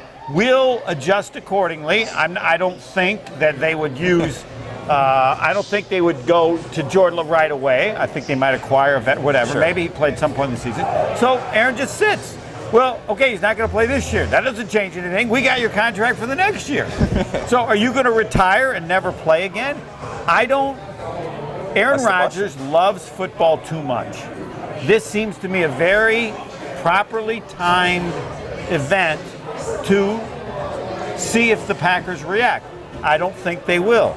So if they do, I'm scared. Because if you trade Jordan Love out of panic to make Aaron Rodgers happy, I don't like that. Because I do think Jordan Love is the future. I think he's a Do you really really? good. I really do. Well, you know, Goody agrees with you totally. I really do. And then Aaron Rodgers, I keep saying he's getting older, right? I mean, at some point, the relationship will come to an end. Well, that's why they agree with you totally. You have explained their position. And it's tough to say that to fans, though, because there is a huge emotional attachment to Aaron Rodgers, which I understand. But at the end of the day, it is a business, and you gotta think about the future. You can't just trade away guys, draft wide receivers in the first round just to make a quarterback happy that won't be with you forever. Gotta think future too, because at some point, it's Gutekunst. It's his job on the line too. But Rodgers played well enough that you can believe. You like Jordan Love. Yeah. I got more faith in Jordan or Aaron Rodgers than I do in Jordan Love. Did you last year before the season? Yes, okay. I don't. He had 25 touchdown passes and 2 interceptions the previous year. Okay. And he had nobody to throw to. Nobody was open. The difference last year had nothing to do with Aaron Rodgers. It was all Matt LaFleur. People were open. Sure. Well, he can throw to people that are open. Aaron Rodgers, I don't think, played significantly better last year than the year before. It's people were open. He's throwing the ball in the flat. I mean, how many times the year before did you go, why are no Packer receivers ever open? I watch other teams. People are open. Nobody's ever open. And that changed. So, I could see them going, look, at the difference in Aaron Rodgers is LaFleur. But LaFleur recognizes Aaron Rodgers makes that offense so incredibly great, in addition to the offense itself. So it comes down to Aaron Rodgers. I said initially he doesn't have the guts to sit out. But that's not really fair to him because he has the guts to do anything. Right. I just think he wants to play. And let's talk about this. Where are you going to go? Where are you going to go that's better? If he gets the Jeopardy job, it seems like that's all he wants in life right now. That seems like that's he all he could, wants. but understand this about Jeopardy. You don't do anything 250 days of the year. You work like 40 days, that's it. Tape now like he 10 could do episodes both. a day, But I'm saying, so I don't want to be at the Packers. Where do you want to go? You tell me, where's he going to go? Hosting Jeopardy is like being on Hee Haw. You tape everything up for 2 weeks. Yeah. And you're what are you going to do the rest of the year? You know, like, for example, I think the perfect deal is Aaron Rodgers for Russell Wilson. I think John Schneider, I would assume straight up, maybe I missed. John Schneider, I'm sure deep down thinks Aaron Rodgers is better than Russell Wilson. What about Deshaun Watson? What? What about If you didn't have that stuff, that would have been a great trade as well. Who knows what comes But of Russell that, Wilson's great. Now the problem is, Like, Rodgers doesn't control that. They could trade him to Seattle, Right. and then he's going to get killed because they have no offensive line. And that's what shocked me. When I heard the news today, I just assumed he had a no-trade clause, right? I was No. like, okay, well, he's just doing this to say it because he can just reject anything. It's crazy, but he doesn't. That's the crazy part. They're selling the bluff. Yeah. And that speaks to a really good agent. And so I mean, I know the Packers, so he doesn't show up to training camp. Fine, we don't care. I mean, everybody they involve have so much faith in him as a professional and as a player that even if he missed all the training camp or most of it, I'd still believe that he could play. Yeah. So the question that was asked to us, Rich, before you got on was, Right. and I'll make it simpler than the terms of the deal, but would you trade Aaron Rodgers or Jordan Love right now if you had to trade one? No, it's very simple for I'd you. fire Gutekunst. If I have to do something to please Rodgers, Gutekunst is gone. So you believe in Rodgers, but not to the point where you need to sell everything for him to make him happy. No, Okay. well, and the other part is, I think the Packers realize Aaron Rodgers is always mad about something. Yeah. Right? For example, what does he have to complain about? Now there's this national thought that, well, they haven't done enough for him. What? He wanted to get the Greg coach. He Jennings wanted not good enough? No, Jordan he wanted. Ellis? It's well, crazy. I hate he that wanted argument. McCarthy Yeah. out. Okay. Yeah. And the reality is, he was right. But they hired a good coach. Yeah. And made him better and the team better. So he basically got McCarthy fired, and they made a good decision. So seems to me they did the most they can do. If I was Aaron Rodgers, I would have threatened to sit out because they hired the worst defensive coordinator in the history of the NFL. No person has ever been that horrific in back-to-back jobs as a defensive coordinator and then gotten a third attempt without having to be a position coach. Now, if Aaron Rodgers says, I ain't playing because we got no chance unless our defense is really good, and we got no chance with Mr. 30, who's been the 30th for, 4 years in a row with Detroit and Washington. But I don't believe he said that. He hasn't said specific. Well, he hadn't said anything. He just talked to some people. Very cryptic. But the reality of the situation is, if Aaron Rodgers has beef, it's about the defense, because you got no chance if the defense isn't good enough. Well, good. Then solve the problem by holding out or forcing the Packers to pay you Dak Prescott money, and now you have no money to to keep Alexander. No. You have no money to Devontae keep Tunyon, Adams. Devontae Adams, Right. and then Brady's key was he took below market money because his wife was wealthy. That was the key to these rings. And I would emphasize, check it. Every time they redid his deal, he had 2 years left on his contract. Rodgers has 3. Yeah. The Packers are doing what New England did when they got Garoppolo. When they got Jordan Love. That's a good Now, comparison. they went a little earlier. Well, what happened? Brady kept being good, and next thing you know, they traded Garoppolo. Right. Which you could do with Jordan Love at some point if you decided. Yes, he doesn't care about the team as much as he cares about getting the money, getting the respect. Right. I just want to know when he got hurt. What was the official time he got hurt? Because they took Jordan Love, and then he came back and he learned the LaFleur offense, and then he came back and he starts realizing, geez, if I have this jet sweep action, the windows to my wide receivers are going to be bigger because the linebackers are frozen. Hey, I can start believing in this, and hey, they have a really good, this Jenkins guy they drafted is pretty darn good, and they kept Bakhtiari, and this line had all these problems with it, and they kept sliding. Hey, our line is pretty good, and look at this 5th round pick that Ted Thompson had at running back. He's pretty good. I hope we can keep him. Okay, and then they get all the way up. Bakhtiari gets hurt. They lose to Tampa. And then he shows up 1 minute after that game, throwing the tidbit to the media. I don't know what my future is here. And after a game in which they came back, and then when they got close, 3 and out. He couldn't get a first down when they were within, 5 or 8? Yeah. He was great till then. It was within 1 touchdown. Within 5, 2 series in a row, he couldn't get a first down. When did he get hurt, though? So he must have gotten hurt from that point on. So what's the agenda? The agenda, I want to be I want to have the attention, I'm bigger than the draft. Well, that's checked. That box is checked tonight. But now what? The Packers can't move because they have a $38 million dead money hit if they trade him or cut him. So he's got no guaranteed money now. He doesn't want to do a guaranteed deal. He's got regular money coming in. We don't know what he doesn't want as far as the guaranteed, what he would take or not take. Who knows what's been offered? Right, correct. Who knows what's been offered? But yes, you're right. What the comments he made. When did he get hurt? I just wondered, when was his feelings hurt? I don't know. He's been holding it because you're right. That display after the Tampa game, I will never understand. I like Aaron Rodgers. I like him a lot. Right. But for that to be in his mind after that game, I'm thinking, what the hell is wrong with you? They set everything up. You're at home. You started poorly. Now you're on a roll, and you get within 5 and you get nothing.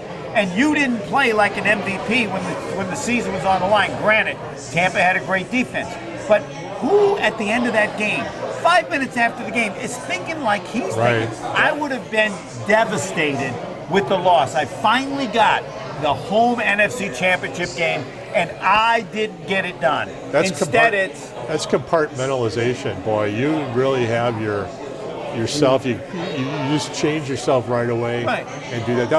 Think of you as a fan after that game. Yeah. It hurt. Right. They got it at home. He's a great quarterback, and you want to give Tampa Bay credit, but you go, damn it, they should have won that game. And he comes out and goes, well, I'm not sure what's going to happen now. How can you be thinking that? Hey guys, can I jump in here? I know it's an interesting debate. We got a draft going on. Sorry. Colin We Lindsay. just had a trade. Yeah. Yes. Philly has moved up with us, and has traded interdivisionally there. And we'll see what Philadelphia is going to do at number 10. Are they going to go after Justin Fields? Or are they going to go after Devonta Smith, the wide receiver from Alabama? Interesting move there. While you guys were talking, 2 cornerbacks went. Carolina shocked everybody. Took J.C. Horn, cornerback from South Carolina. Then Patrick Surtain went where he was expected to go to Denver at number 9. Wasn't that the big battle about those 2 guys as cornerbacks, that which one was going to go first, and they were really close, and clearly the view was they're really good, and when the first one went, then we got to take the second one right away because there's nobody at the level of those 2. Is that correct? And then the rumor was that New Orleans was coming in from 28 to try to get him, but you're absolutely right. Colin, I got a question for you. So the corners go J.C. Horn and Patrick Surtain back to back. Dallas obviously needed defense. So when those 2 guys went, do you think that triggered the trade back with Philadelphia here? Oh, absolutely. I mean, they wanted to get one of those 2 corners themselves, and when they went off the board, defense, you got Micah Parsons, but there's some character issues there. Nobody else on defense with this range. The only question I would have, the linebacker out of Penn State, wouldn't he have been Notre Dame? Well, yeah, but I mean, I don't know. Wouldn't either of them been appropriate for the 10 spot, though not as good as either of the corners? Clearly, you're both right that when neither of those corners was there, we've got like 10 people at the same list, or Micah Parsons. You're talking about Micah Parsons, He's a really, really good player, but there's some real issues with his maturity and all that sort of stuff. The rumor is that there are a number of teams took him off the board completely. Given those issues, that probably explains that. Clearly you're Dallas right. I mean, the action. Dallas only moving down 2 spots. The Giants are going offense, and if Philadelphia is going quarterback, they're going to get the same guy they would have gotten on defense anyway at 12 as they would have gotten at 10. So anyway, kind of an interesting development here. 3 NFC East teams all in a row, and some interesting stuff going on here.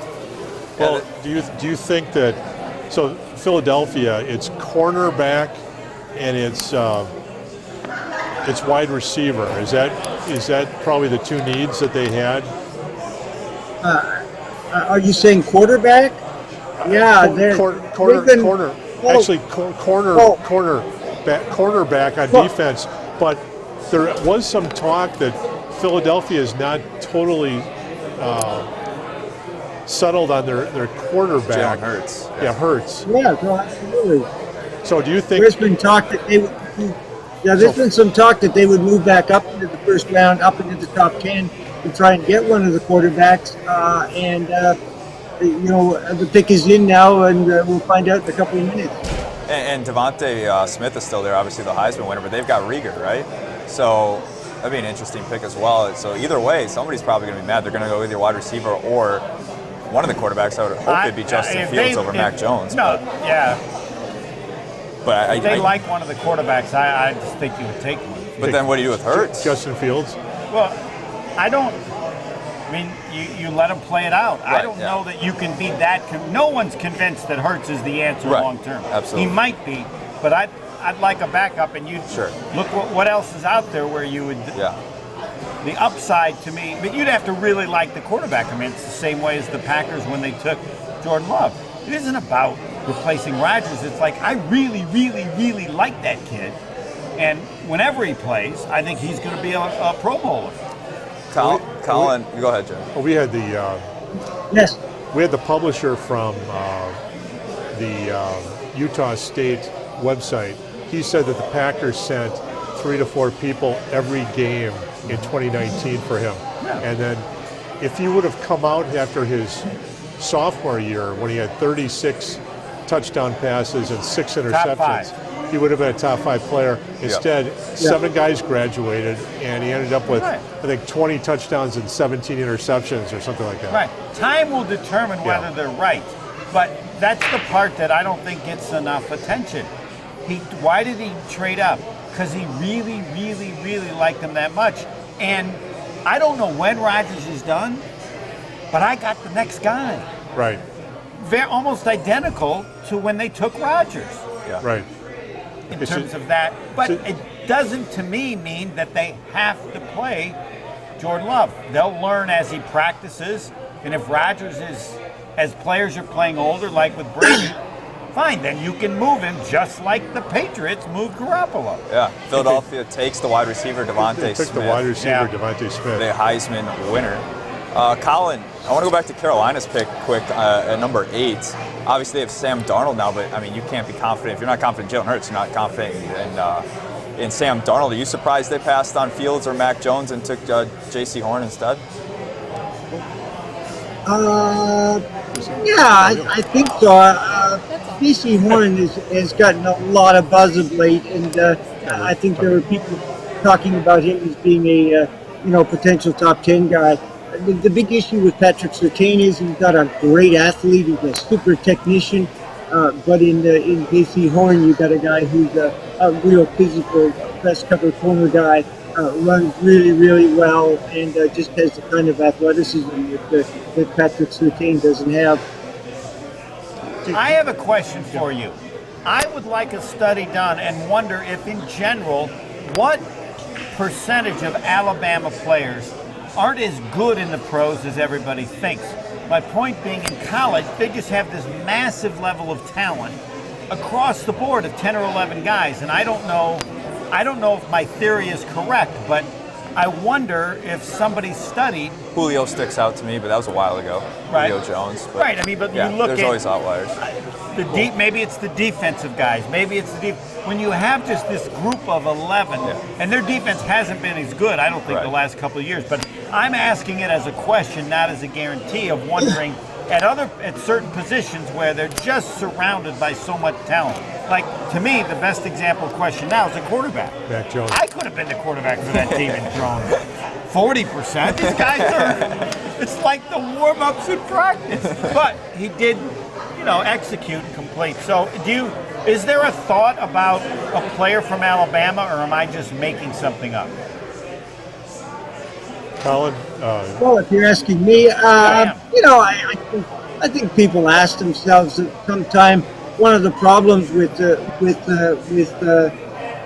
Chicago has traded up with the New York Giants. This has to be Justin Fields then. Here comes Justin Fields.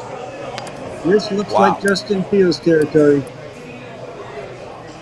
Interesting. Yeah, but going back to the Alabama point quick, everyone brings up the Ohio State problem, right, with the quarterback. I was talking to John and Colin about this earlier, where they don't produce quarterbacks. Well, who was at the helm at that time? Urban Meyer. Where's he now? Where Trevor Lawrence is in Jacksonville. Nobody says a thing, right? But Alabama, when's the last quarterback, like you mentioned, when's the last quarterback from Alabama that's been really, really good? It hasn't really been one. Well, Tua, they think. We'll see. We'll yeah. see, And yes. Hurts, I guess, halfway No, between. but that's part of it. It's like Matt Leinart. Yeah. You know, From US. anybody Yeah. would have been good that year, and he looked pretty good. I'm just posing it as a question. Yeah. The answer is with Meyer is the difference now is he isn't picking them. I mean, you know, he's got the quarterback. There's no doubt in my mind that he took the job because Trevor Lawrence was available, because he's 100%. good friends with Saban, and Saban made it clear that he failed in the NFL because they wouldn't let him get Drew Brees. You have to have a quarterback, and so when he decided to take a leap, just happens to be when there's a quarterback that seems to be as big a lock as anybody in a long time, right? Yeah. And Colin, so Chicago, you mentioned, trades up to the number 11 spot. We're assuming they'll take a quarterback. I have a weird feeling that if they take Mac Jones, it's going to be a Trubisky moment instead of taking Justin Fields. Who do you prefer for Chicago, if at all they take a quarterback? Oh, it's hard to imagine they wouldn't take Justin Fields at this point in time. Just hard to imagine that, especially picking up. But these are the Bears, and I just you guys go ahead. I'm trying to figure out what we're getting here. Sure. First round pick next year, fourth next year, fifth this year. So not a bad deal for the Giants. All of a sudden they have an extra first round pick next year. It's kind of funny. I don't know. You probably don't follow the Giants, but Dave Gentleman was really being razzed this year. He was what, 8th, 9th draft, and he never ever once traded down. And I was making the joke that. And he responded somewhat defensively, so I was kind of kidding that he almost has to go out and trade down now just to prove his manhood, kind of a thing. And obviously, he just did it. But that's going to spice things up, perhaps in the NFC North there. Yeah, how the tables could turn quickly if Rodgers is no longer the quarterback for the Packers and Fields this is the whole draft. If hypothetical. Rodgers, hypothetical, but it could turn quickly. It should be against the law to say if Rodgers. Isn't that what this is all about? When it happens, you can say it. Until then, every pick. Are they going to make a deal with the Packers? Well, not so much. Yeah, okay. I mean, right? It could be with everyone, right? Yeah, I'm not so much talking about him getting traded tonight, but just Rodgers throughout this offseason. Let's say he doesn't come back, it could all of a sudden be a very different NFC North than we're looking at it right now. Yeah. Colin, what did they give up? Did they say what the Bears gave up? The Bears gave up a 5th round pick this year, a 1st round pick, and a 4th round pick next year. Okay. So. And they were. It wasn't. They were. Where were they at? It's real close. Where were they? 16, 14? 20. Oh wow. 20th. Well, that's really smart because the guys doing it could get fired, and now they're not going to fire him because for 2 years at least. They can't bring a guy in with nothing to draft pick. Right. How big was that Andy Dalton deal? Do you know? Because it's kind of like a Foles situation where you bring in Foles and he's not even going to be your quarterback. Andy Dalton, I mean, maybe you start Andy Dalton. It has to be a quarterback. Well, right, but Andy Dalton's now kind of sitting there like Nick Foles was sitting there last year, where you pay to the guy and he's not going to play. Maybe he plays though. Yeah. Colin, what I'm sorry. I think they probably start Dalton at the beginning of the season and see how it goes. Yeah. Feels it's probably not as pro ready as the top two They're going to guys take Trubisky again. If this is Mac His Jones, I'm younger going to brother. laugh. If this is Mac Jones, I will laugh. Frank Trubisky. Justin Fields' family was rushed into the living room, so I'm assuming it's Justin Fields here. I'd be very surprised. But you're not supposed to give those things away now. I know. It's like in the NBA draft, they're 2 picks ahead on Twitter, and it's very annoying. Yeah. Let's see. You think they would have figured that out, to how to stop that, but I know. they haven't. Woj just had to be Ego Woj, right? You had to report everything before it happened. Woj is the NBA, so they let that pass. Yeah, I think this year they actually said you can't do it, so he didn't do it. Well, no, he's a nice guy. But I mean, he is the NBA. Whenever you have a Woj story, it's fact. Yes. You notice in the NBA and in even Major League Baseball, there are no breaking stories, scoops, because you can't beat the league. And in the NBA, Woj is the league. In Major League Baseball, Jeff Passan is the league. Schefter. And in the NFL, Schefter. So, and Rappaport at times, well, Rappaport tried. Yeah. He It's doesn't get the definitely same Schefter's level. league, yeah. Schefter is never wrong. Right. You can't always be right. unless you're the league. So I don't know what we're doing with the Chicago pick here, but we're gonna. This is like. Somebody's obviously. Rodgers. It's got to be Rodgers. It's got to be Rodgers. We don't have the audio on, so I don't want to like belittle something that might be going on tribute-wise, but I don't know what's going on. Here you go. Oh, we do have the audio. Never mind. Oh, that guy owns the team now. Yeah, you nailed Justin it. Fields. Yeah. Okay. Wow, it's interesting. They could have done a lot worse with that. This is basically Trubisky too. I like Justin Fields more. No, than but I'm Trubisky, saying yeah. the they trade up for the approach. guy. Sure. Yeah. Sure. Not as much given up because what do they trade up 2 spots Right, in but that they one gave year. up. Oh, they gave up. They gave a up ton. significant. Yeah. Yeah. Well, yeah. So it's But this gonna is, you know, there's gonna. I'll jump in here and say, I mean, the Bears, they got a very good defense, and they're going to be at least an 8-8, 9-7 type team for the next several years based on their defense. Justin Fields is about as close as they were going to get to a really good young quarterback. So, good on them for going out and trying again. He may be a bust, but. In this business, you've got to have a quarterback, and if you fail once, then you try again until you get it right. Who knows? Nobody knows until you get these kids in the league just who can play and who can't play. So, they lucked out here. I don't think they in their wildest dreams thought they were going to have a chance to get to trade up and get a Justin Fields type of players. So, good on them for doing that. And they have weapons too, if you think about it. They've got David Montgomery, who was a star player this year. They got Allen Robinson at the moment. He wants out, and then Darnell Mooney was a star last year out of nowhere. So who knows? What do you think? You think that Chicago could be the real deal this year? No, they have no idea what they're doing. Okay. Because I don't know that you could count on how good you think he's going to be right away. Yeah. Plus, the defense is getting older. Sure. It's not old yet, but it's getting older. So it looks to me, the strength of their team, you would figure, is not this year, but a year later. I mean, you can't expect Fields to be that good right away. I'm not even sure how much he'll play. They'll probably start with Dalton. So, even these guys we're not these sure. guys are both. They both could get fired. Right.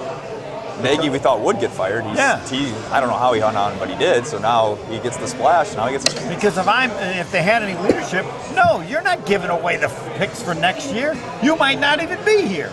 So this is Justin. It'll be Jordan Love.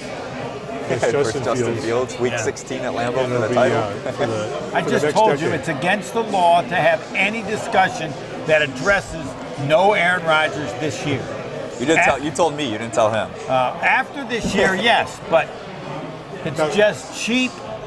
The Cowboys are on the clock now. Do you think they're going to go offensive tackle, the guy from Northwestern? Is that what they're looking at? Do you think, Colin? Well, they certainly could because they came in here wanting defense, and other than say Micah Parsons, who may or may not be on their board, the edge rushers are quite okay. I don't think it's worth it. We're certainly a Rashawn Slater, highest guy on our board right now, and they obviously had some issues on their offensive line last year. So, I mean, isn't that a real easy call? I mean, their offensive line's been a problem. Yeah. It was great a few years ago. It was great, but they got hurt. All of a sudden, these guys got hurt. Right, and this guy's good, and there's a huge gap after him, right? It was the kid from Oregon and him, and then after that, there's a drop. Right. So, but Jerry, you never know. They need a lot on defense. You could go linebacker with either Micah Parsons or the Notre Dame guy. Right? Let me throw out a name here, Caleb Farley, the cornerback from Virginia Tech, who was in this discussion prior to having a back injury. Yeah. Okay. Somebody celebrating there in the Dallas. I've never understood why all. It is true their defense stinks. I mean, the defense was horrific. So you're right. Yeah. And I'm glad you brought up Farley, Colin, because he was arguably one of the best corners in the draft, if not the best. And then he had the spinal issue. There were doctors saying there's a 20% chance he has to have a spinal I fusion. have him going to the Packers, not to be wrong, because the Brewers have Chris Farley at first base, and then, of course, the Packers are going to get Farley. It's fate. It's fate. Okay. It's the best I got. It makes no sense whatsoever. That's in depth. That is stupid, but who knows who they're going to take at 29. But, yeah, he's highly touted, but there's a lot of baggage. Risk. Yeah. There's other He corners got too. COVID, for goodness sakes, this week. Yes. Did he? Yes, I didn't did, see yes. that. Yeah, he had tested positive. But he opted out last year because he didn't want his mom died. Who gets COVID at that age? Have you heard of anybody or known of anybody that age in the last month to get COVID? I haven't. Him? Like, No, of or his the age. parents? Just Oh yeah, that young? yeah. Not in the last month. No. But a lot of people are vaccinated now Correct. too, so That's what I mean. yeah, What? less likely for sure. That's 6 months ago. So you like Farley to Green Bay? Yeah. Just the hope is that all the People all get the scared. problems will. Yeah. Do you think the news of Aaron Rodgers changed that, and now they'll take a wide receiver? No, You don't think that changed anything? No. Colin, The you only think? thing about Aaron Rodgers that would concern them is if he died. If there was an indication he's dead. Other than that, it has absolutely, because they don't. I mean, they've made it clear he's their quarterback. Yeah. And if in fact we Except get to when the they point, drafted Love last year, they What? didn't make it known then. Didn't make it known when you drafted Jordan Love. right? But as I said, I just think they really liked him, and they saw. This is the part I get. The Packers did that before with Rodgers, but more than that, they saw what New England did with Garoppolo. Sure. Okay, it does not require that they play him if your old guy keeps playing really well. They didn't make that up. They saw it in New England. Colin, But- before the Cowboys make their selection, do you think that the Aaron Rodgers news has any impact on who they take tonight? No. I didn't. I mean, that was probably bad to say if he's dead. Yeah, I mean, it's extreme. That's also hypothetical. You said not to talk about We'll edit that out hypotheticals. somewhere. Edit that out. Yes. Yeah. Couldn't you come up with an alternative? No, that's. These remind me, do you remember that one guy that did the Cowboys selection a couple years ago in Philly? And he just went at the crowd. He's like, 6-time Super Bowl champion. And he's getting booed out of his mind. That was great. Here we go. Yeah, They all want to be similar. Michael Irvin. That's all. They're just Exactly. all Michael Irvin wannabes. Yeah, I don't remember who it was. It was a former player before my time, so I didn't know. Also, how did Cleveland get this? Of all places to Micah have They, Parsons. they took the Parsons. Yeah. Oh, interesting. Yeah. So, Colin, can you talk a little bit about his inexperience at the linebacker position? Because I think he's only been playing that for 2 years now. Yeah, he came in, I think, as a running back, wide receiver. He's a terrific athlete, ran 4.36 at his pro day. Of course, we'll pick some of those pro day times with a grain of salt, but even if he was at a 10th there, he's still 4.45, which is terrific for a linebacker. Where is he going to fit? Kind of a loose cannon playing on the outside. I mean, he makes a lot of plays. Doesn't have the discipline to play inside. So you're going to have to figure out where you want to play him. Really a versatile guy. He can rush the passer if you want to put him, put him in that situation. He has sideline to sideline range. He is a really nasty character. The issue with him is that other than the off-field stuff that's been pretty well documented, he's not a particularly instinctive guy. Doesn't get off blocks all that well. But if he's got a little bit of space, he's kind of a guided missile and for the ball and tell him to make plays, and we'll do that. So interesting player, Sean Lee, long-time Dallas inside linebacker, retired earlier this month, and so maybe he'll fit in right there. But really talented player. I think the Cowboys would have preferred a quarterback, maybe even an edge rusher, but I don't think the value is there. They got a guy who a lot of people will call him the best defensive player in the draft. Now can they rein him in and they can fit into their system. It's going to become interesting. So, John, they go with Parsons over, I'm just going to use his abbreviation because I will botch that name, but it's JOK from Notre Dame. I thought JOK was the better prospect of the two, just given the experience. Are you a little surprised, John, that Parsons went before him, or what are your thoughts? I think JOK goes in probably from 16 to 24, somewhere in there, probably more around 20. That's why I think the Packers could trade up for him with a third-round pick and get JOK. That would be your super hybrid instead of Amos. Plug him in. Then the other guys I have, Colin, I have him trading up to Pittsburgh at 24 for Zavon Collins, From Tulsa. the Tulsa player, maybe 1 or 2 fourth-round picks to get up there. He is, you just kind of look and see what the Packers need and what they've wanted. And Preston Smith, Pettin wanted Preston Smith to play in space. He couldn't do it. This guy could at the same size. Then the other ones I had was Davis, the linebacker from Kentucky, who I was watching some film study of him, and he really did a great job with Pitts from Florida when they played. So those are my picks. And a The trade thing up about Zavon Collins that I saw was Tulsa they have a really weird defense where they rush 3 guys and then they drop 8 to coverage.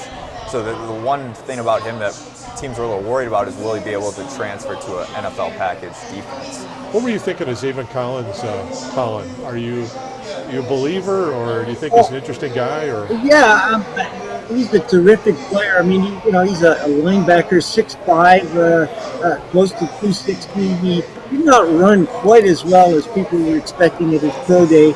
More of a 6'5", 4.65 type of thing, which, given what everything was going on with this year, wasn't all that impressive.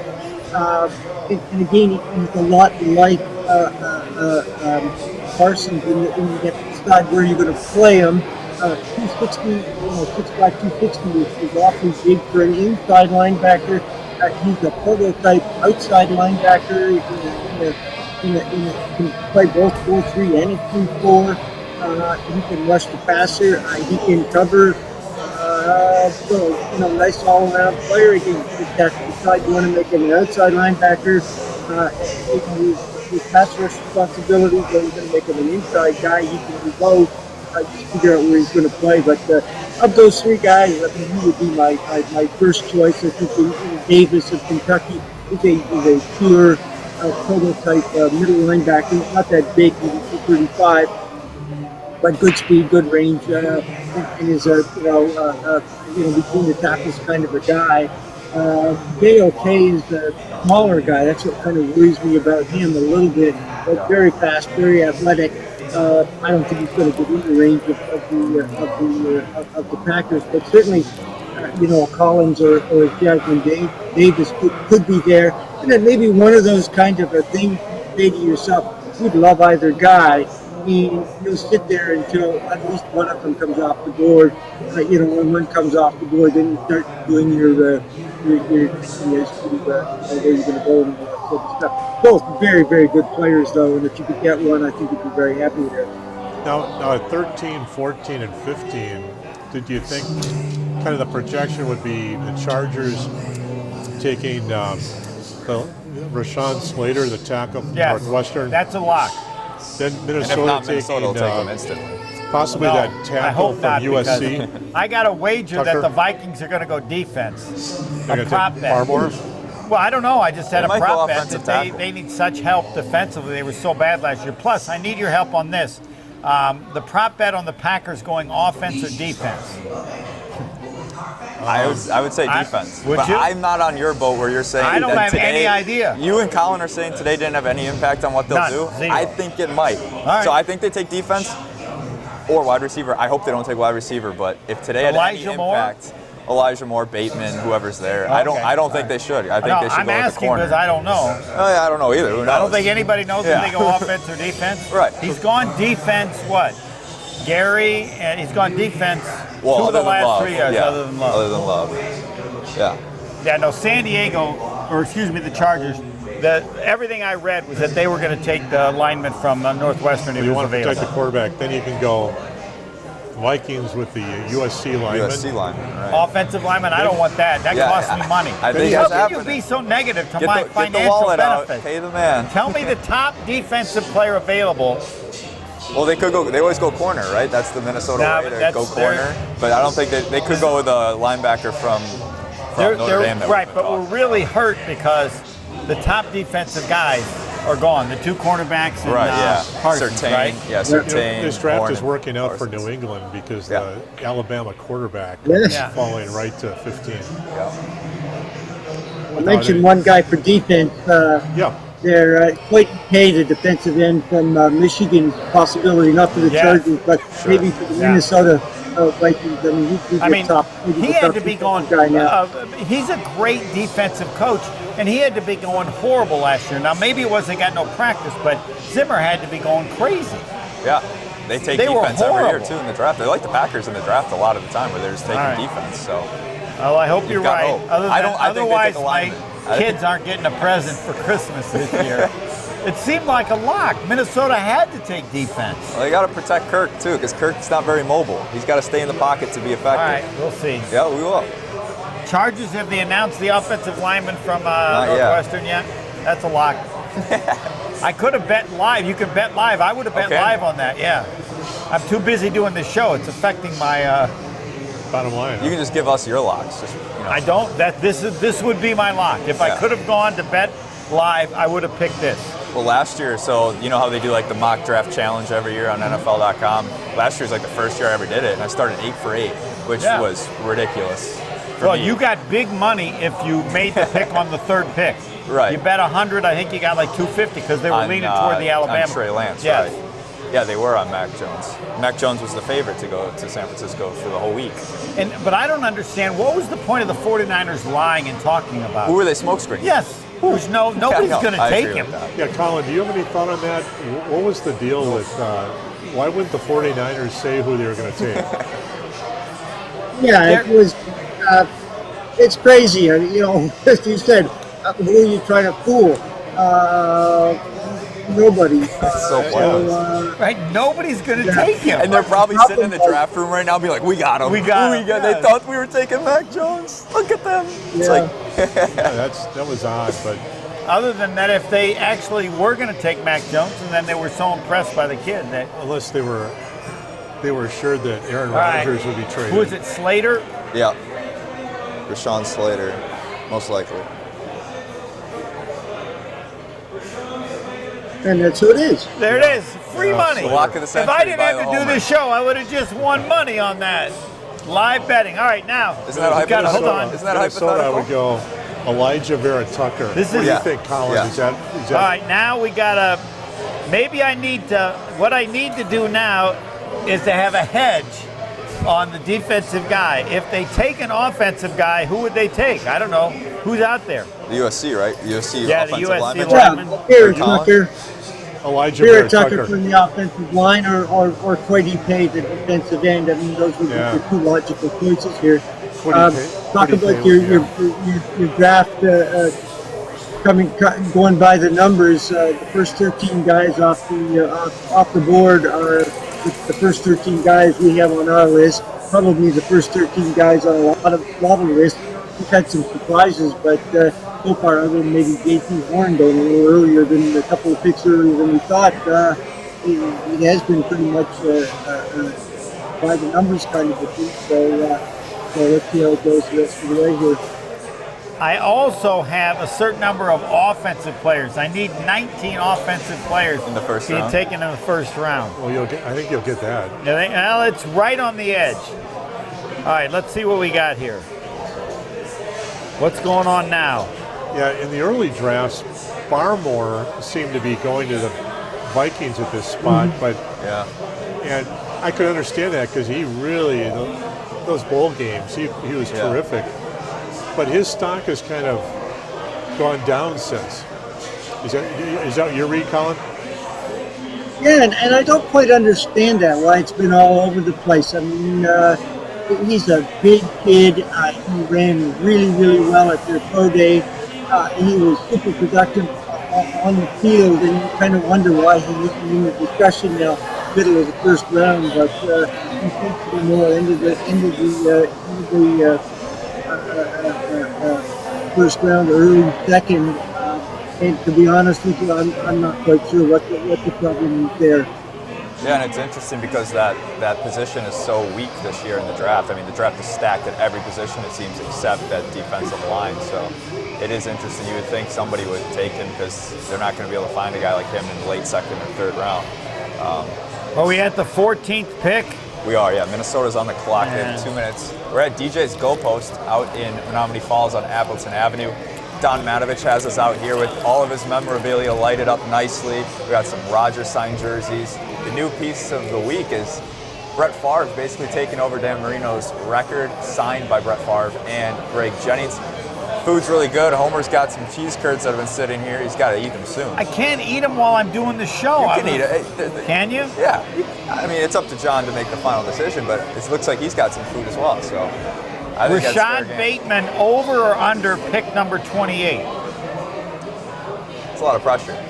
Colin was really high when we had You're really high on Bateman, right, Colin?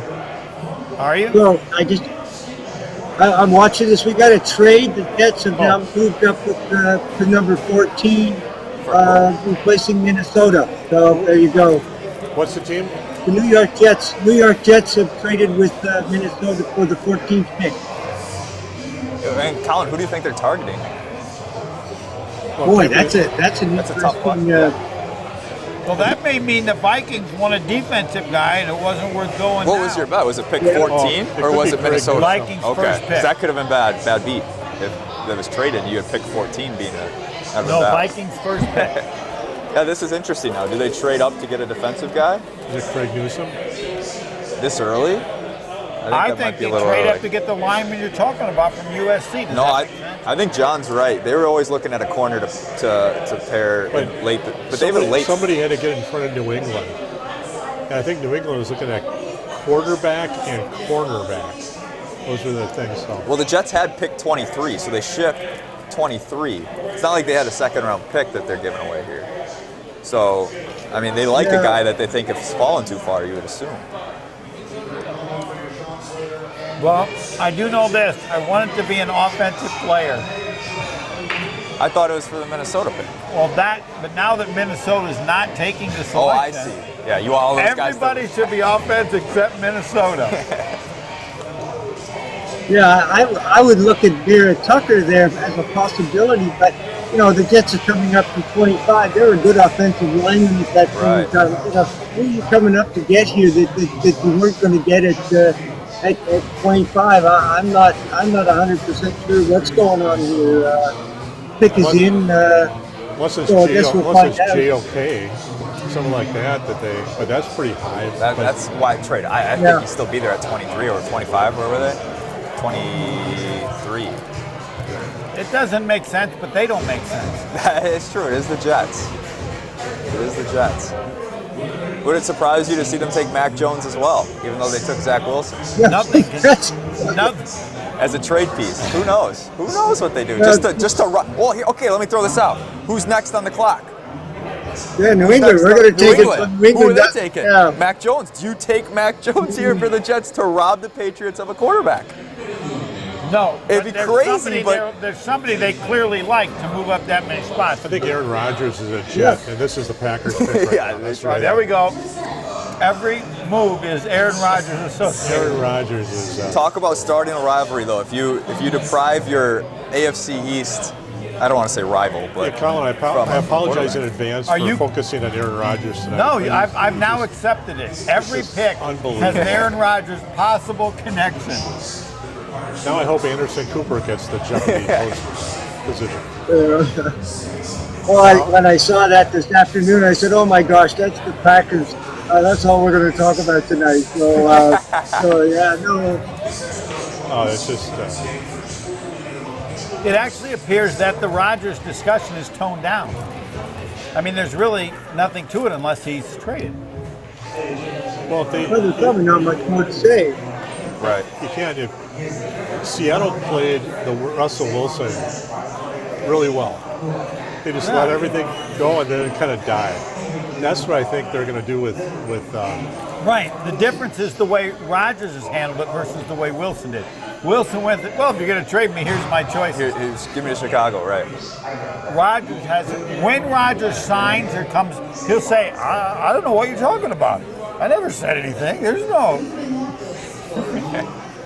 Well, I just saw. Well, we'll move back to. So the Jets. Who are you gonna take that New England was going to take? Because you're in the same division. They're taking Mac Jones. New England's taking Mac Jones. I mean, there's no way New England passes on him. Who could the Jets like so much that they were afraid they were going to be gone that they had to get here? If that offensive lineman from USC, Maybe. If the Jets take Mac Jones, no, not. It'll be the same as. The only way they take Mac Jones is if it's part of a trade with Aaron Rodgers. This will be the biggest pick since Dallas took Steve Walsh and when they had Troyman. Okay, well, so I mean, I'll throw out a couple of names here. Again, let's keep Varley in mind. The other one that's a possibility is Kevin Jenkins. We're hearing that a lot of people really like him as a left tackle. Okay. Pure tackle guy. Barrett Tucker's more of a guard. I mean, this is a board thing. This is somebody they had on the board in the top 10. Yeah. It has to. Could it be Jalen Phillips even? I don't think that's out of the question. Could be. I don't think that's out of the question. Yeah. A lot of guys that could go. Again, he was a guy. It's a poser. Here we go. I wonder what Minnesota was thinking taking that call. Like, why are the Jets calling us right now? the Patriots need a quarterback and a cornerback, and the highest rated cornerback looks like Newsome. But you're or Farley if you're willing to take a risk. Farley if you're willing to take a risk. I'm picking New England unless you're certain about quarterback. They're trading down. They always trade down. Well,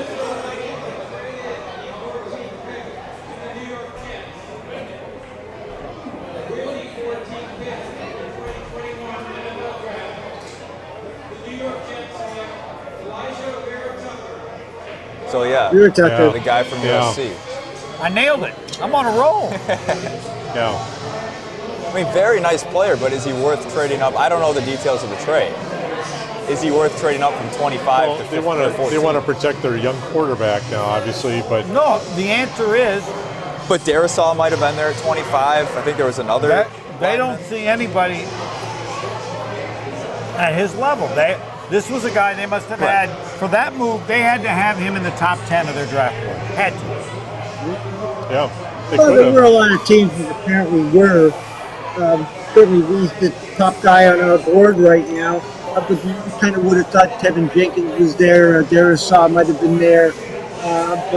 They didn't give up a whole lot. It was 2 third-rounders is what they gave up, basically, to move up, what did to 14. What did they give up, Colin? What did they just give up? 2 third-rounders. 2 third-rounders. 2/3. That's still a hell of a lot. That's what Ron Wolf told me. That is. That's fair. What year, Colin? Was it next year? Or one this year, one next year? Another this year. Yeah, the Jets had a lot of picks. It's not a whole lot. Yeah, the Vikings need serious. The Vikings can get one of those defensive linemen in the 3rd round. Well, I'm convinced they moved down to take a defensive player. Yeah. Probably, because otherwise you just take the lineman there. Why not just take the lineman there? Colin was saying Tevin Jenkins might be there too. Yep. So that's that would be a. New England's pick is in. You want to bet it's Mac Jones? Yeah, I mean this is as auto pick as we've had since Trevor Lawrence. If this isn't Mac Jones, it's going to be a free. Who else could it be? Right. If not Mac Jones, who could it be? A corner. It could be Farley or Newsome. Yeah, if they're willing to take the risk on Farley, but he's willing to take a risk on anything. He's Bill Belichick. Yeah. He could take you. He could. Who knows? Right. He could take a risk on that. He's got like free risks for the rest of his life. Yeah. Did you know that you can submit your name for the NBA draft? I don't know if you can for the NFL. You can enter yourself into the NBA draft. Sure. I thought about doing that at any age, right? Yeah, you just have to. I think you probably have to fit their requirements of going to college for a year, though. I don't know. Do you have to prove that you got your vaccinations? I don't know. Yeah. And I always thought, like, imagine having a really common name that's getting drafted. Right? Would you dress up and act like that's you? Absolutely, right? Sure. Absolutely. When Brendan Bailey made himself eligible, I thought one of the managers on the team should do it. What were you saying, John? Colin, do you think Kwity Paye is the best outside linebacker available, or do you like that Aziz Jalari from Georgia? Yeah, let me answer that after the Patriots pick here.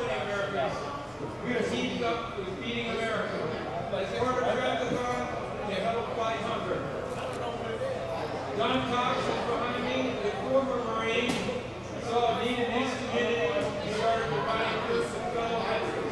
was wondering what Mike Holmgren was doing now.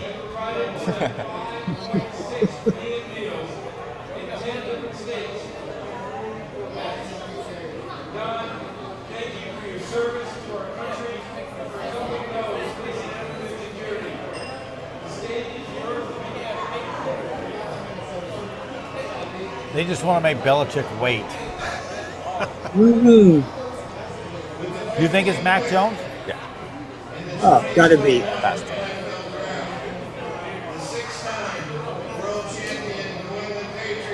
Kind of looks like Robert Kraft too.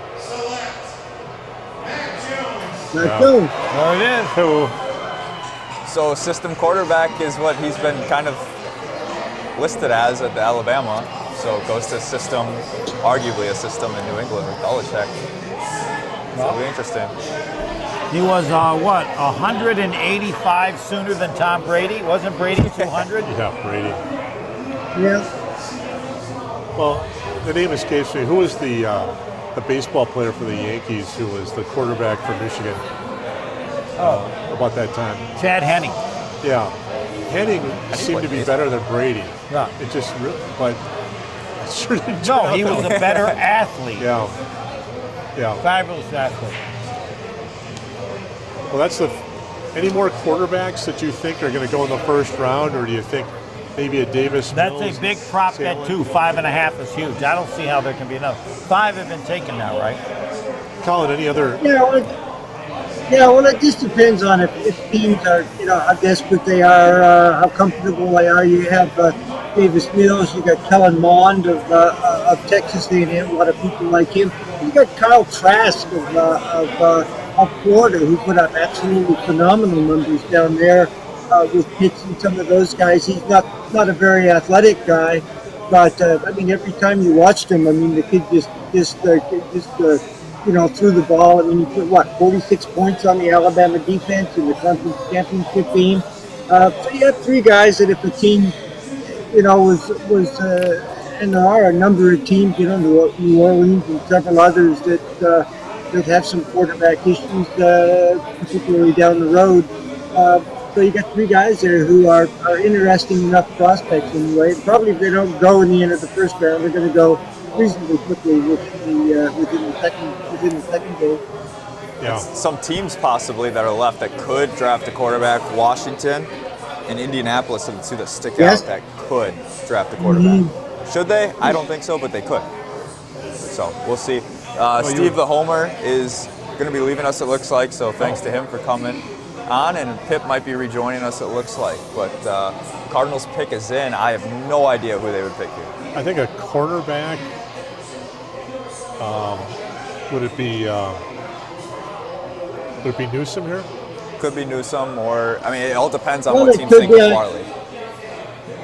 And I also think that they were looking for a wide receiver, and Elijah Moore, interesting player, just might be a fit there. They'd really like to get a big time target for Kyler Murray there.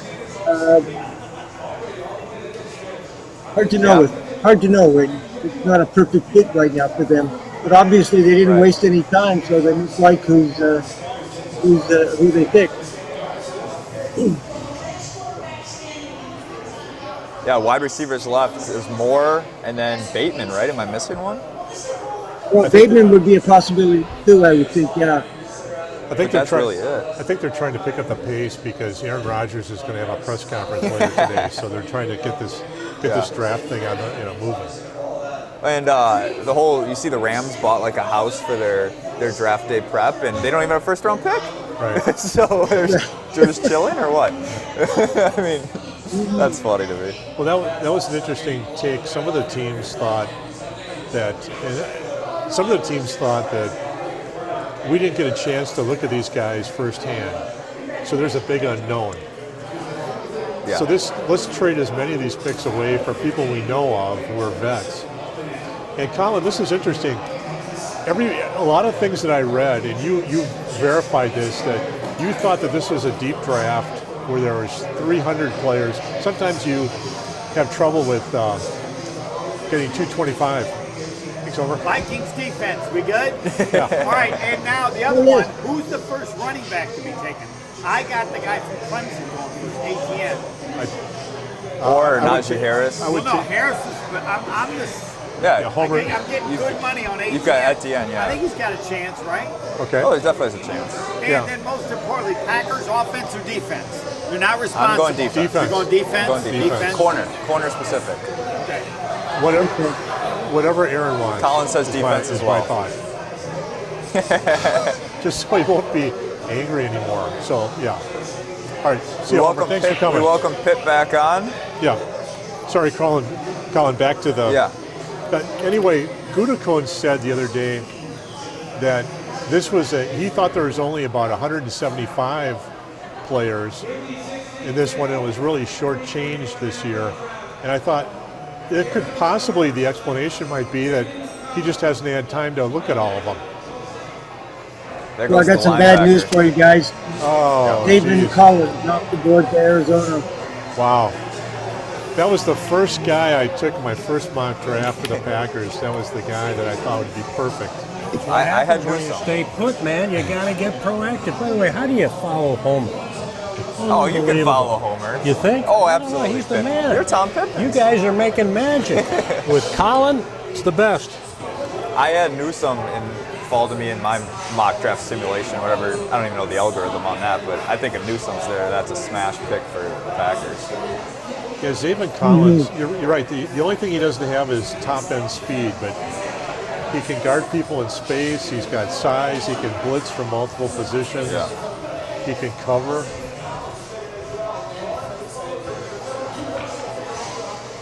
He's a modern-day Tim Harris. Yes. So my other pick for the Packers was JOK. So if he gets there. So JOK has to get through the Raiders. That's right my now. That's right now. Yeah. Man, that would be. I'd be very excited for him to come to Green Bay. More excited than Newsome. You guys have probably talked about it, but how good do you think Mac Jones? Is this a good pick? I think it's a pick you have to make. I'm not a believer in Mac Jones. Okay. Because? I just think he's hit his ceiling. He doesn't have a great arm, does he? Doesn't have a great arm. He's not that. very good mobility-wise. And yeah, Colin, I'll let you speak on this in just 1 second. I think with the weapons he had, it was almost perfect situation, which is why I thought San Francisco was a similar situation where he could just go right there. New England, maybe that works. I mean, San Francisco and New England, those are your two teams that could probably make something out of Mac Jones, but I'm not a big believer in him. Colin, what do you think? Colin, Pip is back at the table. Homer raised the issue about how good is Mac Jones because he's got a great offensive line, he's got great wide receivers, he's got historically good wide receivers. How good and good running backs. So how can you compare a guy like that who's, I mean, Trevor Lawrence, you could tell was good, and he had great players around him. But Mac Jones, it seemed like the talent around him allowed him to showcase his talents a lot more than the others. Well, that's certainly. I mean, it's the eternal question for scouting. You have guys playing on different teams. One of the things I tell people is that scouts, they don't scout games, they scout plays. So what they'll do is, okay, Mac Jones doesn't get a whole lot of pressure, but you look at the plays across the season where he does get pressure and rate him as how he does on those particular plays, and you can multiply it based on what another player would get. Same thing, when the kid's throwing with a wide open clean pocket, you're asking yourself, where is the ball coming in? Is it coming in the receiver's hands? Where is catching it at speed? Is it down in his ankles kind of a thing? And still being caught with reception. So, as I say, the scout plays and not games. And so, you get to figure it out that way. But there is an issue always that guys that play on a team like Alabama or LSU are always going to look a little bit better than maybe they are because the talent around them is so good. It's just kind of natural in sports. But as they say, scouts break down plays and not games, and they can really get into it. That maybe as fans watching games, we don't see. And then what did you? We were interrupted by the pick. What was your comment about Gudikun saying that he only thought there was 175 good players as opposed to 300? He thought it was light this year, but you and other people have said that it's really not. This could be a free-for-all for rookie free agents. Yeah, well, that was sort of the impression of the guy. I have a couple of guys working for me, and they're the one that actually do our scouting and do our grading, and that's what they said when they got to the end of the 250, that they still had 75 guys who they felt were at least 7th round draft grade, and it kind of follows with what happens in this draft. I mean, you look at positions like wide receiver, cornerback, offensive line, and you're looking at guys going into the 3rd, 4th round that you feel like you can come in and contribute right away as maybe not necessarily starters, but certainly rotational players. Normally that only happens in the latter part of the 2nd round kind of a thing. And our sense is that it is a really, really talented draft. Everything looks at it differently, and maybe the Packers are looking for different positions. I don't know, but that was certainly our sense of the whole situation. Sure. Pip, I want to bring it to you. Were you surprised to see Chicago trade up to grab Justin Fields? What are your thoughts on that one? I think it's interesting again, and I'm sure you all discussed it, but is he going to pan out, or is he going to be Trubisky? Only it wouldn't be quite so bad because Trubisky was up so high. Sure. What do you think, Colin? 3-4 years from now, I know it's prognostication, I get it, but in your respected opinion, will this be a boom pick or a bust again for the monsters of the Midwest? I have no idea. That's why the whole draft is a trip. I don't know. I mean, I'm giving you a serious answer. Sure, I don't know.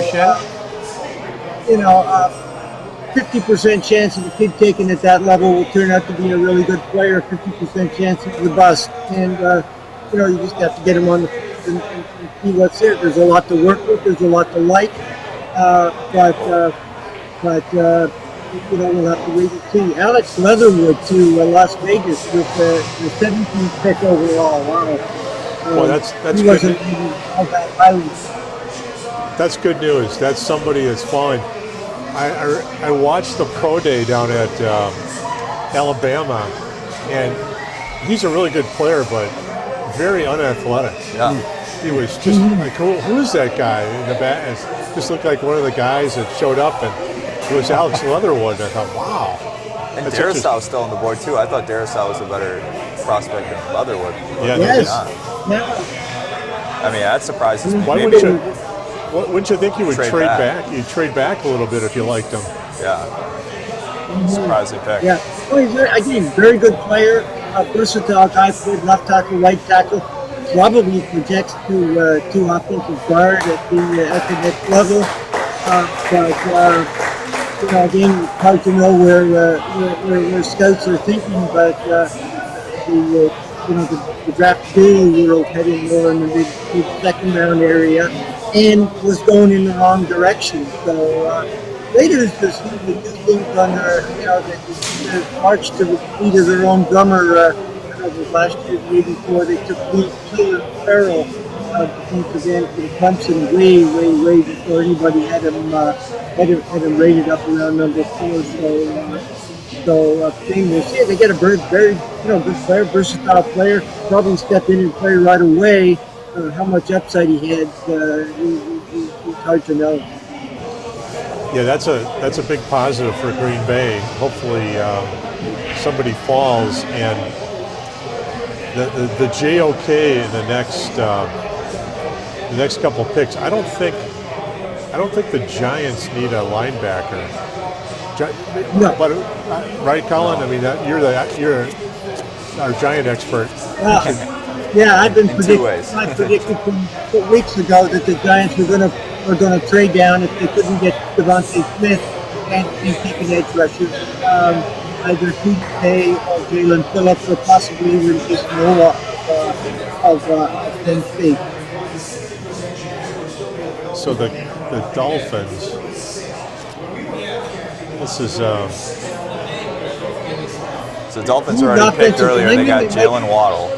sometimes those Florida teams go for the Florida players. Sometimes maybe one of those edge rushers from Miami. What are you saying, Colin, about their needs? Possibility. Running back here's a possibility. We know that they really like running back, and the other possibility is offensive line. They're not all that strong. There are a number of really good players out there, so 3 or 4 ways they could go here. Obviously, didn't waste much time. That's for sure. The draft predictor comes up on the screen. It says 60% chance of Alex Leatherwood being available at pick 46. He goes at pick 17. Wow. And they did that last year with Ruggs, right? Ruggs wasn't supposed to be that high of a pick, I don't think. And the Raiders took him in a similar, no, even higher. I think it was like in the early teens. It's a Raider habit of being overdrafted. Yeah. As I said, a couple of years ago, they got Keelan Farrell at number 4, way before anybody that thing to go, and that one snack. Here we go.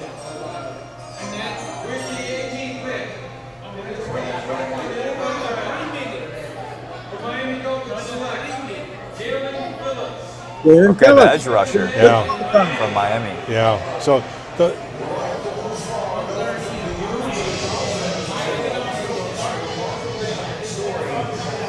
sometimes those Miami guys, all he's got to do is, take the bus over there. I mean, or take a cab, take Uber. There were some people that were saying he is one of the best edge rushing prospects other than Chase Young that we've seen in a long time. And to get him at 18, if you're comparing him to Chase Young, to get him at 18 would be a steal. So we'll have to see in a couple of years if he pans out for his hometown Miami Dolphins. Lofty praise He's there. a really nice player. There is the concussion history. The kid was a highly rated top prospect at LA. Went down there, had some concussions. He actually retired from football because of the concussion issues. Came back and went to Miami. He had one great year this year. If he's healthy and to the blast, he's a top 5 kid coming out of high school overall. Nice burst, good speed. He's got great length, and if he can stay healthy, he's got a really nice player there. John, you mentioned it, that they like to draft Florida guys. Why do you think that is? Because I think with the Packers, they don't usually draft Badgers. Well, I've always thought when I've looked at teams that there's like a geographical bias. For example, the West Coast teams always seem to draft college players that are west of the Rockies. Just that they see him on TV, I think they're more familiar. While this guy, they know everything about him. As Colin said, he's got some luggage in terms of injury You're really history. rolling the dice, aren't you? Right. Pardon me? You're rolling the dice because of the concussion. Yeah, you really are. Yeah. This next pick with Washington is the key pick to get JOK, if you ask me. If he goes past here, I don't think he's going to go to the Giants, and I think the Colts might be trade up with the or trade down with the Packers, and he could take him at 21. We'll see what that happens. If Washington gets another stud on the defensive end, they might have the best defense in the league. Like, they were already elite. Outstanding. And if they add JOK, look out. Washington is also looking for offensive linemen too. If they, that might be. Darrisaw could be a play here. So there's Darrisaw from Virginia Tech is just sitting right there for him. But they're impressive. The eye test. Some of these teams that come into Lambeau, 2 years ago they came in, and their front seven. It's kind of like when you do have those top picks for like a 5-year period. You know, if you take them, you still will lose. But all of a sudden, it comes together, and you're solid at every position. And that front seven, wow. That was the team, I think a scout said last year in the playoffs, that matched up best, that could beat the Packers because, to your point, Michael, they had outstanding defense. They gave the Packers trouble in 2019. Packers had, the whole season, they got up big, like 21-3, and then just held on. Yeah, and that was one of those. That was Jacksonville one of those games. game was another one of those last year. Just a whole bunch of those type of games over the last 2 years. But I'm just trying to think here. We get the highest rated players on the board. Washington always has a love for running backs, and I know they were linked a little bit to a running back, even though they have Antonio Gibson, who is a freak of nature in himself, as being able to catch the ball out of the backfield and be a good running back as well. So I'd be surprised if they did that, but at the same time, it would be a Washington thing to do, I guess, because they do that. You know, Liam Eichenberg is a tackle that a lot of people have said that the Packers might take or at 29. And I was really surprised when Kelly, the Coach Kelly at Notre Dame, was saying, yeah, he can't play left tackle. He's probably more of a right tackle. Wow, throw a guy under a bus. Absolutely. But Notre Dame had some offensive linemen that were pretty darn good that could fall into the fourth round. Yeah, no, once you get into the third, fourth round, they got 3 or 4 really good offensive guards there. Eichenberg is, he's a guy who has created a little bit of a buzz lately. He's not very big, almost 300 pounds, but he's got nice range. And, I think that'd be a little bit early for him here, but if he goes through the first round, I don't think it would be a shock to people. Well, this is the JOK pick that take Darrisaw, and otherwise I might need counseling, guys. I can't see Washington taking a linebacker here. Their offense is just so bad. They really don't much have a wide receiver. Their offensive line is not very good. And there's some good prospects in particular positions. Elijah Moore makes a lot of sense here, too, for Washington. Wow, that's a name I'm kind of looking at, and we'll talk about him in a minute if it gets by here.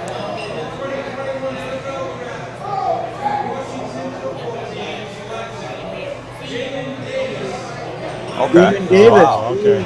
Well, what does that say about JOK? I mean, hopefully that he. Wow. This is the one. See, the one thing Washington could do though is their JOK is a hybrid, like an Adrian Amos type, but he hits 5 times. He plays bigger than Amos, and so that would be ideal. Jamin Davis was the second guy. The way he guarded Pitts, I'm sure they'll show some of these highlights. So do you think JOK might be in between positions more than a true linebacker, and that might turn some teams off? Hopefully. Yeah. That's what it sounds like, or it looks like at least. Yeah, Davis, I remember some of the guys on Path to the Draft were saying that Davis was the most intriguing player they looked at for unexpectedly a guy that came out of nowhere, and they started looking at the tape. So now New York, they traded back from, what was it, 11? Yeah, 11, yes. So what do you think? What do you think, Colin? The Giants. This is.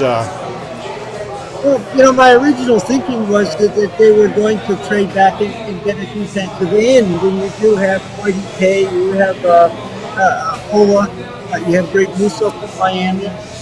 But I'm also kind of looking at those wide receivers. I mean, they talked about running Smith or Waddle, and you now have Elijah Moore and Todd Bateman out there. One of those guys add an extra first-round pick next year, and you'd be feeling pretty good about yourself, I would think. So one of those two directions. I wouldn't rule out cornerback too at this point in time, but really those were the two areas that they wanted to the receiver and defensive end, and there's some guys up there who fit that bill. Or would they want to trade back to 29 for a third rounder? And New York can still get a corner at 29 by the looks of it. And Dave Gettleman is on a trade back roll, so it's a possibility, yeah. I did some mock draft. I did some mock drafts for ESPN for 3 years in a row on the Fabulous Sports Babes radio show. Remember him? Oh yes. Nancy Donnellan. She was just outstanding, and I was Ron Wolf for 3 straight years because a good friend of mine is her agent, and I said, hey, if you ever need somebody, we need somebody in Green Bay, so I would draft. And I got to, because the Packers would pick at the end of these drafts in '97, George Young was critiquing my pick. She had George Young.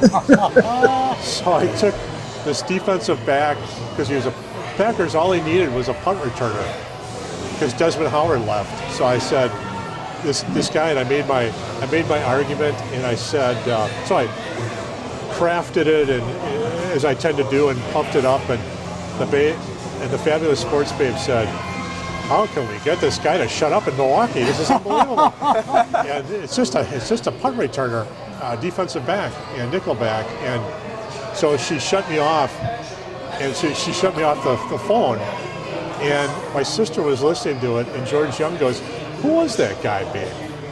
Who was that guy? So I sent him a letter, and I said, what did you mean? What did you? He goes, no, I heard all these draft nicks. I never heard of this guy from Milwaukee. Who's this John Dodge guy? So I got to send letters to him, and I got to be friends with him a little bit. And I met with him at when he would come for the Giants would come to Lambeau, and so I introduced myself, and we sat and talked for about half an hour before a game. And they took Colin. You'll remember this. I can't remember his name, but there was a wide receiver from Florida that the Giants took about 10, and it was like a really overreach. A lot of people thought he'd be there in the second round, but they took him at 10, and they caught a lot of heck for it. And I said, George Young said, you always got to learn one thing. There's 31 other teams, and if you miss your pick, there's no way that guy is going to be there the next round. If you like somebody, take him. And thought, okay, that makes sense. It's so easy, but it's simple. Like, don't fool around. And I remember Ron Wolf. I mentioned that to Ron Wolf one time after he retired. He said he drafted in '96. He was waiting for Ray Lewis to drop to 28. He was or 26, and Baltimore took him like the pick ahead of him, and he was so angry that he didn't trade up and get him. And he said, I was all full of myself. I'm saying, I'm just counting. I'm seeing Ray Lewis as our middle linebacker and our Super Bowl team. And can you imagine that? Unbelievable. Amazing. So he said, trade up and get your guy or draft your guy. Don't be cute.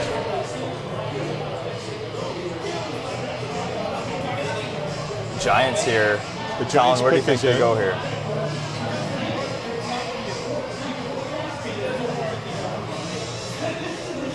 In my mock draft, I said Jason Owen, so I'll say that again. But as you say, could go in a couple of directions here. Yeah. Okay.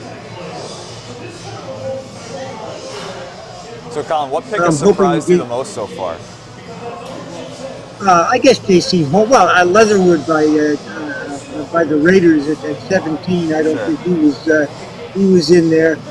J.C. Horn, a little bit earlier than most people thought. I'm just looking at my chart here. The Leatherwood's the one guy who's really come from deep in our board yet at this point in time. I think to some extent Lance surprised me. I know John mentioned that he thought they would take him. That surprised me. Yeah. Was from my years of experience. We really wanted to share. Yeah, we really thought Jones was the pick there. Yes. Yeah. How many people can say that they were shut off by the fact of the sports page, right? She The was, legend of John Dobbs, Colin Lindsay, it just continues to grow. she was classic. All right, let's see what the Giants She's from do Seattle here. originally, I believe. Very good. It was entertaining. I enjoyed her show. Oh, is that Lawrence Taylor throwback? Yes. There you go.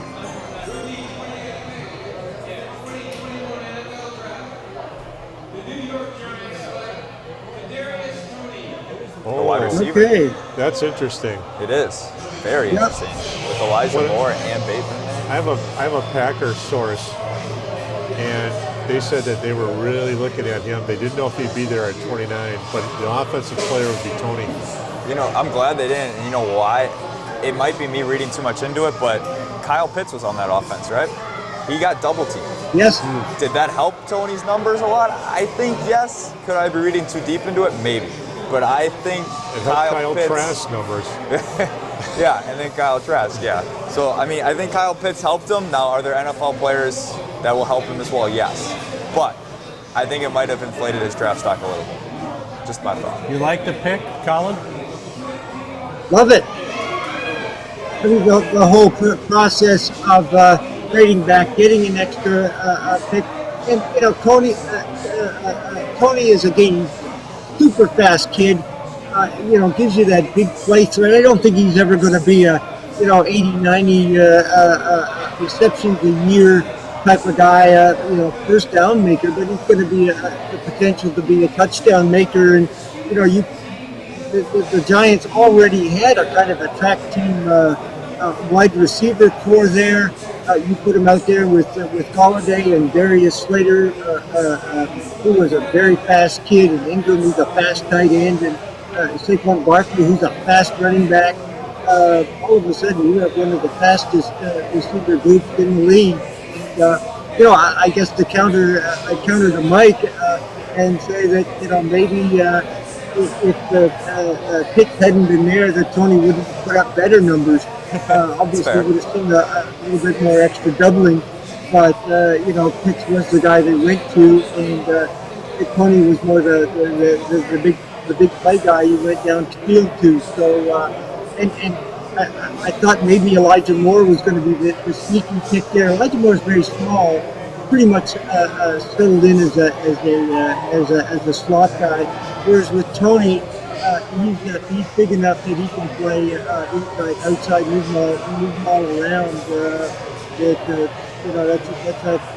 I have no problems with that pick, and the fact that you got an extra first rounder next year is pretty technical. That's powerful. The Packers have done that a couple times the last 20 years. One of them, they got Brett Favre. They used the extra pick to get Brett Favre in '92. And then in 18 they traded back to get Savage. Or actually Alexander. They traded from 14 to 27 and then up to 17 to get Alexander. And then the next year they took Savage with the pick. You can always do damage with an extra number one. You know that Tony, a lot of players, wide receivers are taught when they catch the ball to go dead leg.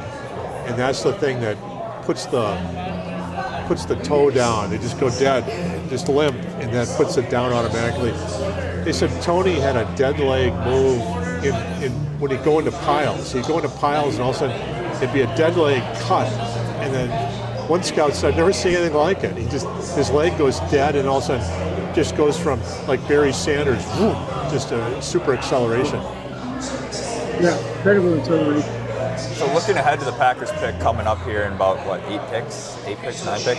Yeah, we're kind of moving along here, eh? Yeah, we're getting there. Thankfully. So we've talked about most of the corners, talked about some of the wide receivers. What are our thoughts on the defensive line situation with Barmore there? And I think there's another guy as well that I can't find where I wrote him down. But Colin, you want to talk about a little bit of possibility between drafting maybe somebody on the defensive line? For the Packers. Yeah, for Green Bay. Sorry, for Green Bay at 29. Oh.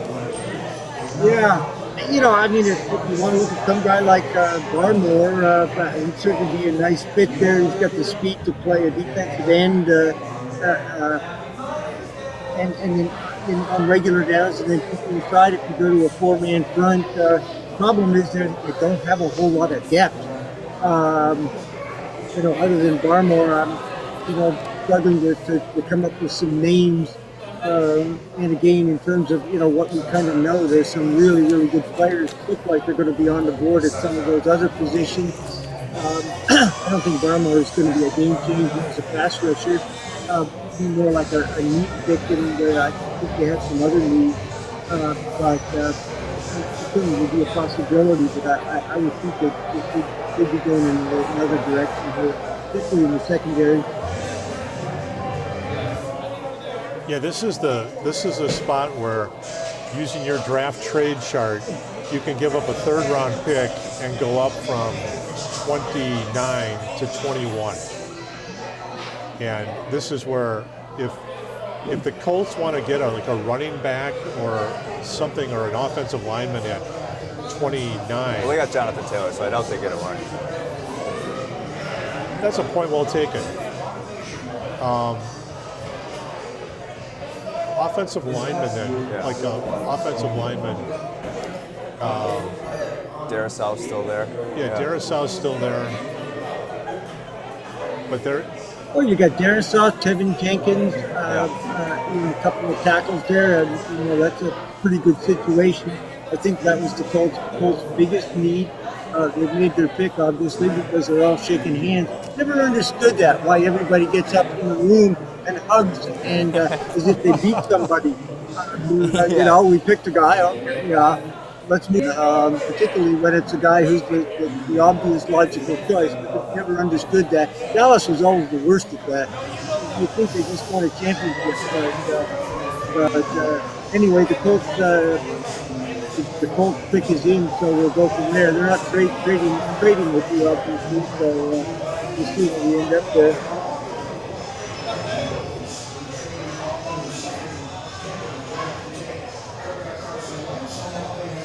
This is also the spot where I guess I should follow my notes more closely. Christian Barmore, I think they might be looking for a defensive lineman here. Tennessee, not a running back, it was a defensive lineman. Indianapolis or Tennessee? I'm sorry, Indianapolis. Indianapolis and Tennessee. Tennessee would be a defensive lineman. Indianapolis would be an offensive lineman. Now they lost somebody last year. They had a really good offensive line. I'm trying to think who they lost, because I know Veldier had to start that game in the playoffs. He had a good game too, didn't he? Yeah, he came to the Pack and got COVID. Yeah. And he's still on the Packers. Is he? Right? Yeah. So it's one of those things where if he only wants to play half a year, that's what he seems to be doing. Play the first half and let Bakhtiari heal up, and then he can play the second half.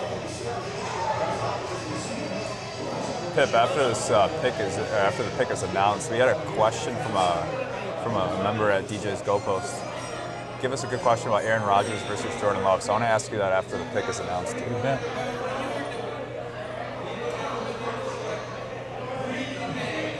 Whitey Pay, defensive end. Yeah. Wow.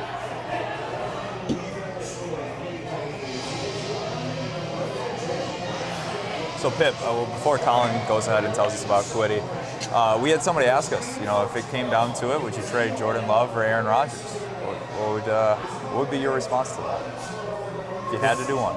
He's just such an unknown at this time because the poor kid with COVID and everything didn't have a rookie year. I would be hesitant at this point in time to trade an MVP. I don't think it's ever happened where an MVP has not been on the same team the year after winning that honor. So. Yeah, no, it's interesting. That's for sure. Mm-hmm. Good question. Yeah. Colin, you want to tell us a little about Kwity? Yeah, well, I'm a little surprised he lasted this long. Again, interesting kid, very similar in many ways to Russo. He's a terrific athlete, but never super productive at Michigan. Only had 6 or 7 career sacks, something like that. But he really impressed people at his pro day. He's very quick. He's explosive. He's got some length. The problem at Michigan was they kind of moved him all over, and he spent a lot of time lining up at defensive tackle in positions like that. So you don't have a whole lot of tape on him, lining up as a prototype 4-3 defensive end, and then seeing him beat an offensive tackle off the line. Very athletic, but he's also a little bit on the stiff side, and there's some questions about whether he's going to be able to bend and dive around offensive tackles. He did a nice job beating collegiate guards, but we're going to have to see when he gets to the pros. But the Colts getting him at pick number 21 when most people had him rated at maybe 14, 15, no worse than that. Is a nice pick for them, and it looks like a kind of a best player available move, because they really weren't looking at that position as their number one priority. He seemed to be a better cut Rashawn Gary. Well, there were a lot of comparisons in that regard. I think he's a better athlete than Gary was. Also, some comparisons to Brandon Graham, where they just had him up here. He's a kid with a lot of upside, but again, he's also a kid who hasn't done it yet. So, that horrible potential word, we'll have to wait and see when he gets in the league. JD, what do you think, Rashawn Gary? He seems to be emerging, and when the Pack drafted him, everybody was, hey, he's hardly done anything, but they're so enamored of his physical gifts. So if this kid is even more gifted athletically, you wonder how good he could be. But because I think Gary is to a point, and I love both your opinions, Colin too, where I think he can be a force in the league. Yeah, this guy doesn't have shoulder injuries that Gary had. Gary had the shoulder injuries. I think Gary was younger. I think Gary was like 20 and a half when he came out. But luckily for him, he had a good attitude, and he would show up, and the Smith brothers in Green Bay would have him like go get coffee and do things, and he would do everything they wanted, and they liked him. And he got in great shape last year. He came back, he was much bigger, and he doesn't have that quick twitch burst, but he's one of those guys where when he puts his arm down, he can play defensive tackle, and he can drive, and he's got a lot of strength because he can drive the offensive lineman back. What do you think, Mike? Rashawn Gary. It's a big question mark in my times eyes. He's made an impact. I thought he was a bit more consistent, but still a question mark to you? Very big question mark still. He's still young, right? Only been in the league a couple years now, so I'll still give him the benefit of the doubt, but it's a wait and see for me. I don't have much more than that right now. Colin, I don't know if you've got anything more substantial that you want to add? On Rashawn Gary. No. Different players, same team, different players. He's going to have to prove it on his own, kind of a thing.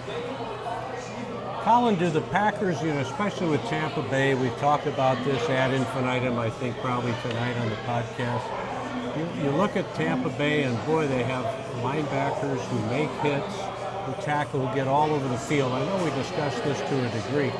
Could the Packers use somebody, and is there somebody there available now who could be that guy? Maybe it's the kid we're talking about, right? I guess you have the Koramora guy is a possibility there, but I'm not seeing anybody at the on my list at this point in time that is going to do the kinds of things that a Devin White did. I don't even see a really top edge rusher for the Packers. But what it looks like, he still has a number of really, really good cornerbacks out there, and that would certainly fit with what's doing. So that would be interesting. Tennessee's a team that apparently is looking for cornerbacks too. I think is in. They need a wide receiver. They need cornerbacks. So you got a guy like Elijah Moore. You got Bateman, wide receiver, very similar to what the Giants had there. And then Newsom and Stokes and some of the other cornerbacks. I think some players there that can help them if that's the way they want to go. Is this Bateman or Elijah Moore here, do you think? It's certainly a possibility. I know that the Titans really want to go cornerback. Those two guys Newsom. are really, really good players. You got a Greg Newsom also, so we'll wait and see here. Yeah, I think it's Newsom. Why are the or Viking Farley. fans dancing around?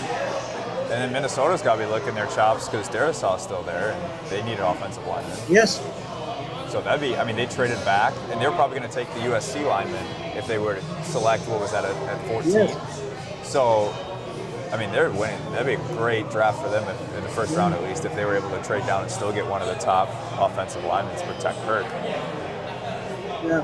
Let me name one guy there for Tom. You asked me about a disruptive edge guy or something along those lines. Aziz Ojulari of Georgia. He might fit that bill. He's a prototype outside linebacker. You have to work him in there with the Smith characters, but he would be a very disruptive guy to add to that defense if you're looking for somebody in that regard. I don't know that he plays anywhere else but the outside linebacker position, but certainly at this point in time, the most disruptive defender that I see on the board right now.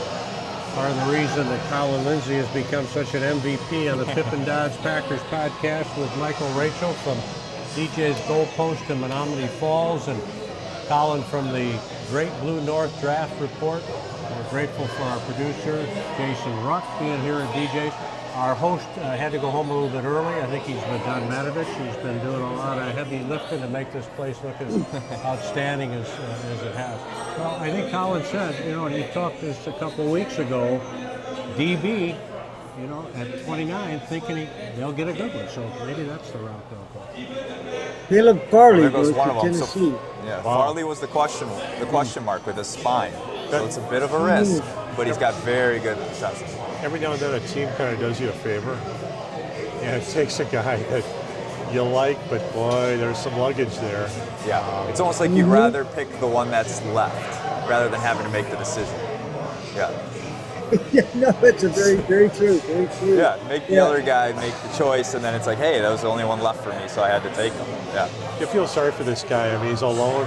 He's probably in quarantine now. It's like, yeah, right. Yep. Not even his agent is having anything to do with him. Yeah, I didn't even know that until you brought that up tonight. I didn't know he got COVID. He's a big kid, isn't he? 6'1", almost. Yeah, no. Yep. He was supposed to be at the draft. People were a little surprised when he got invited, even though he had the back issue. And then just 2 or 3 days ago, it was announced he had the COVID and wouldn't be there at all. So I was worried about him that he ended up, getting dropped to the third round kind of a thing. And there's nothing sadder than that guy sitting in the green room, 2.5 days after he was hoping he was going to be picked. So, the saddest guy I think we ever saw was Aaron Rodgers in that world. He was thought to be going, maybe first overall, and ended up going, 23, 24. So you never can tell how it's going to work out. Wow. Let's see if we see the handshakes here, Colin. There you go. Fist bumps. Yeah. Yeah. No hugs, just fist bumps. Yeah, that is awkward for him. That's unfortunate. It's your big night. Celebrate by ordering a pizza. Yeah, I guess. Yeah. Wow. Well, you got the Minnesota Vikings on the clock, and you have offensive line. You have Barmore, defensive line.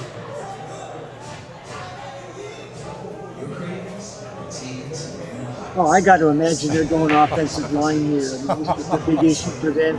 You got Tevin Jenkins, you got Darisaw, two pretty good left tackle types. We think that's where they're going to go. There are some edge rushers that they didn't have very good pass rush here, but I think at this point in time, the offensive tackles would be the special guys here. I like what producer Jason Ruck said. Do you think finally had all the caps? Okay, should I get this one, this one? Oh, there it is. Okay, good. Yeah. I'm good to go. Colin, let me ask you. 32 NFL hats in Caleb Farley's apartment. Yeah. Colin, You got to burn 31 of them now. Right. let me ask you about if you're Minnesota, you've got, Jenkins and Darisaw, and obviously you want pass protection, but really you want run blocking for Delvin Cook as well. Which guy between Darisaw and Jenkins is a better run blocker? Boy, that's a tough question. I would say Jenkins is. He'd be my choice here. Okay. Especially if you're going offensive tackle, but they're both pretty good players, and I think a little bit more physical. Darisaw maybe a little bit more athletic, but I think both would be really, really good choices at this point in time. I think that's the way they want to go. JD, have you heard anything about Bakhtiari being ahead of the curve in terms of when he's going to come back? Yeah, they're saying there's reports that his knee is so good that they think he can come back week 1. That shocked me. I heard that as well. I said, I want to run that by John because it sounds. But in this day and age, you got a head start on rehab, the medical science and what have you, the advancements.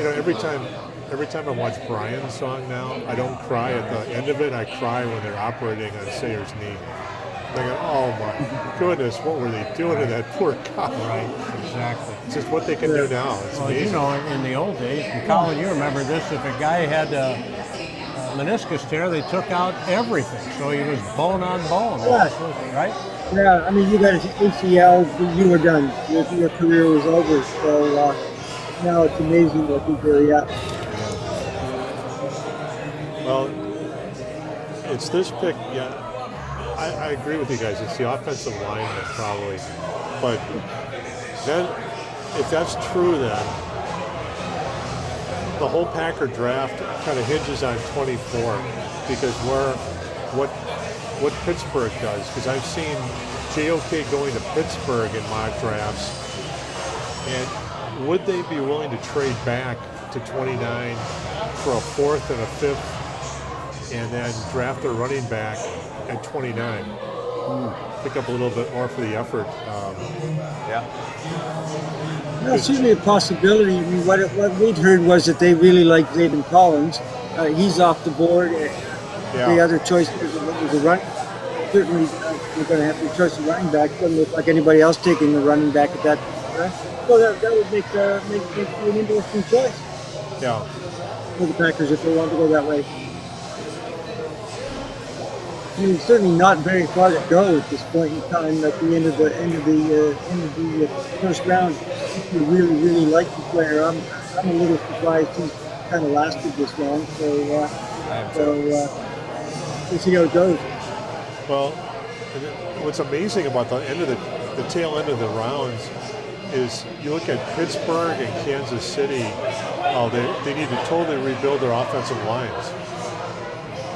They're just losing people right and left. Kansas City lost every one of their linemen. They just made a trade for one this past week. Well, here we go.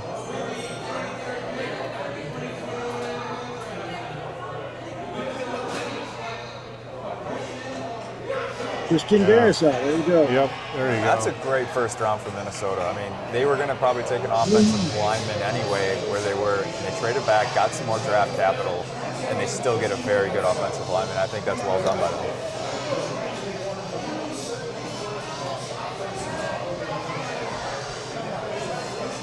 them. I have a question for Mike here. Are you related to Dan Jeremiah? Am I what? Because you're related to Dan Jeremiah. I am not. Because you're looking a little bit like him, and every time you talk, I say, geez, you got Dan Jeremiah on here. And your voice very, very similar, at least to somebody who's going a little deaf, because I'm getting a little old here. But anyway, you're doing a real good job. That Dan Jeremiah couldn't do as well. I love it. People, when I talk about the draft, people say, "Are you Glenn Beck?" That's usually the one that I get. There have been comparisons with Christian Yelich. Everybody is great. Michael's great. We were fortunate to move up a few slots to select him for this podcast, Colin. And now we have you. We feel we have a complete squad. Yeah, no, it's been really good. I miss not having Cato Kalin drop in on us this year. That was one of my great football stories. Of my 23 or whatever year career it is. Colin, I have a screenshot of your face, the look on your face when I said we have Cato Kalin coming in. You're like, oh, what? that was a good one. Yeah, Cato, big Packer fan. Big Packer fan. Yeah, it was kind of interesting because I've been to Ottawa a few times and nice city. He says, hey, if you ever come to LA, give me a call. We'll go out and have a pop. And I swore to myself, if I called him up, he'd probably go up for a pop. Yeah.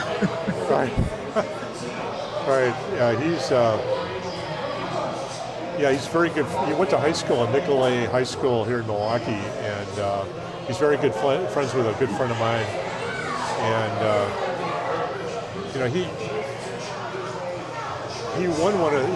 There's a. I don't know if they still do this because I don't think they exchange money since COVID, but the Brewers used to have this 50-50 raffle where everybody gets money and half. The winner gets half, and the rest goes to charity, the Brewers charities or whatever. Well, Cato won that. He won like $8,000 in doing that in a game 3 years ago, and I just said to him, the only thing that makes me feel better is you went back to California and 90% of it got taxed. So it made me feel better, but that guy's quite the character. But big Packer fan. Every time I see him, he wants to know what's going on. Okay, so we have the pick is in with Pittsburgh. They're all congratulating each other. But here's the one that makes me the most nervous. So counselors are available here at just in case I need to talk to somebody if JOK is taken. I don't think they're going to take a running back here because I think they can get one later. But oh yeah.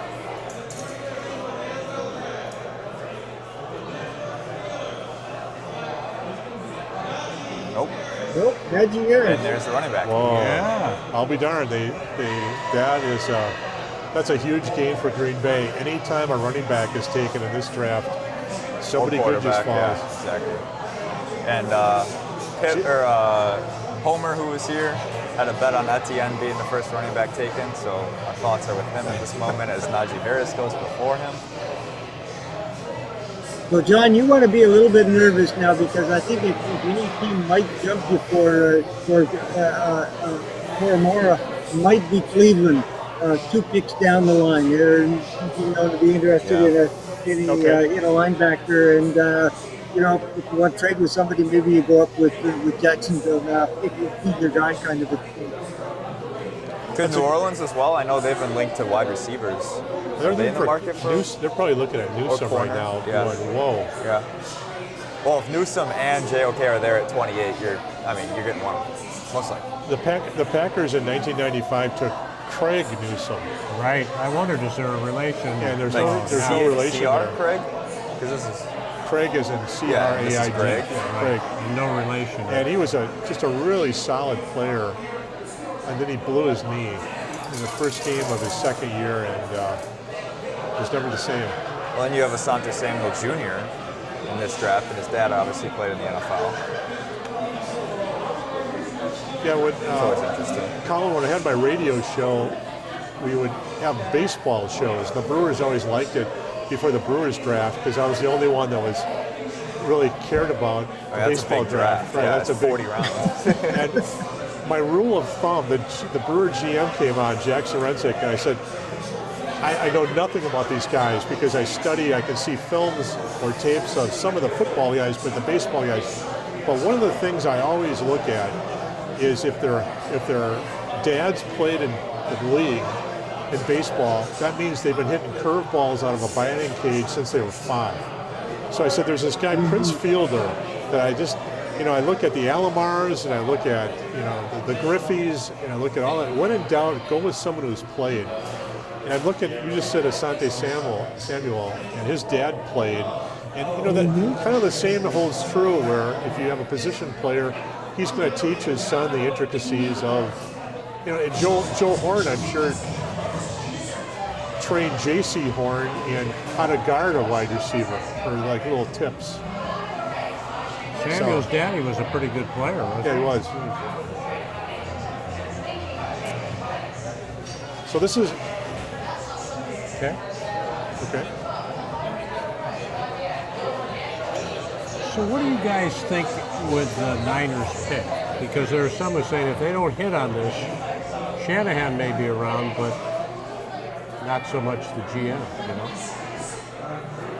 What do I think of the quarterback pick? Of their pick. Well, it's a high-risk reward. He only played 1 game last year.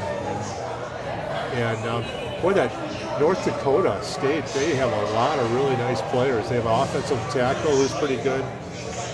They have that linebacker who he transferred to LSU, who is going to be a high second-round pick. So that's really an interesting football factory now. Well, yeah, ever since Carson Wentz came out of there, it probably gave him a big bump. It's like when a small school makes March Madness. There's like studies that have been done where the attendance goes up the next year, right? So Carson Wentz, first-round pick, was he number 1 overall? He might have been. Carson Wentz, I don't remember. Yeah. So I mean, that's a bump for that football program for sure. So I like the pick. I like it way better than Mac Jones, which seems like the other option. I like Justin Fields as a prospect better than him, but I think Trey Lance is a good pick for San Francisco. Well, back to the GM, John Lynch, as came out of the broadcast booth. He was a great player. He's had some success. So. Yeah. It's interesting now that I've been so focused on JOK. Yeah, same. There's four picks before the Packers, and Barmore is on the board, Craig Newsom's on the board, JOK's on the board. Bateman. Tevin Jenkins is on the board. Is Elijah Moore still on the board? Elijah Moore is still on the board. And Bateman as well. Didn't you say you felt they could go wide receiver? I thought it was going to be Tony. You did? Yeah, Tony was the guy they were looking at. And one person, pretty good contact, said that. Tony was good, but... I'm feeling pretty good about the guys left on the board. I think a good player will be there at 29. You feeling that way, Colin Lindsay? We've been mentioning some of the names still hanging out in terms of the Packers getting a good player, that there are still some intriguing names right now. Yeah. Barmore. No, it's JOK, Barmore. We're going to be looking at some pretty good players. Newsome. The way it's developed. Yeah, Newsome, yeah. How do you compare, Colin, Samuel with Newsome as cornerbacks? Yeah, Jackson's pick is in. Very different kinds of guys. Newsome, very athletic. He's a long guy, runs really, really well. Tough, physical, press corner type of kid. Whereas Asante Samuel's game is more like Patrick Surtain in that he's more of a technician. He's not all that big, but uses his hands really well, reads the field really well, more quick than fast. More of I think he's going to end up being more of a kind of a slot cover corner, which is getting to be more and more important in the NFL these days. It's almost a full-time position with teams using so many multiple receiver sets. So that is kind of a difference, and kind of interesting that you're talking about having the dads playing the game. Asante Samuel doesn't have the athleticism of a lot of guys, but he's so technically strong. And Patrick Surtain, we went earlier, a very similar kind of a kid. Again, Daddy was an NFL corner and just well schooled, well disciplined, comes to work every day and all that kind of stuff. Both really, really good players. My choice, I take Greg Newsom, but Santos Daniel, a very good prospect in his own right. Yeah, I'm with Colin on that. I like Newsom better than Samuel. I like Newsom better than Farley as well, just because of the uncertainty. And I believe Newsom has a groin injury too that he battled last year, so he's not the healthiest of all players in the draft, but it doesn't seem like anything serious to be long term. He's got a Kevin King kind of a history, which he's a better player than Kevin King, I think, though. But yes, Kevin King had the shoulder issues too. But there's some. I'm getting kind of fired up though that that there's going to be 5 good players there to pick from. I hope it's JOK though. I mean, but I think Colin's right. The Cleveland Browns. I wonder if Cleveland could be bribed with a 4th round pick to flip flop to 29. Well, they were certainly a team that was more than happy to trade down a few years ago.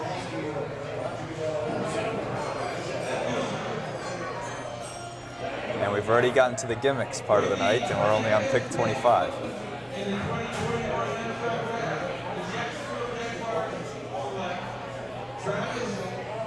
Travis Etienne. That's perfect.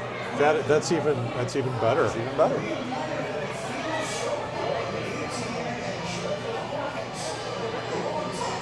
So now my list for Green Bay is down to JOK. Oh, there's still 4 picks, so never mind. I got 3 guys in mind. JOK, Newsom, Barmore. Yeah, I don't necessarily want Tevin Elijah Jenkins. Moore. So. Colin, Tevin Jenkins versus Eichenberg. Jenkins is a little bit more athletic. Or would Eichenberg... Oh, he's more athletic, he's bigger, much more physical at the point of attack. Eichenberg being kind of more of a technician type of player. Nice feet, but kind of to me a limited upside, more of a guy who's going to be a right tackle, and that's it. I think Kevin Jenkins can play left tackle at the next level. Based on what I've seen, not a real close competition there. If you're going tackle, you're going with Kevin Jenkins, I would think, unless there's a problem there that we don't know about. That sometimes what happens. But Kevin Jenkins is a kid that people were really talking up just a few days ago. So I mean, it's going to be a close competition if you're trying to pick between the two.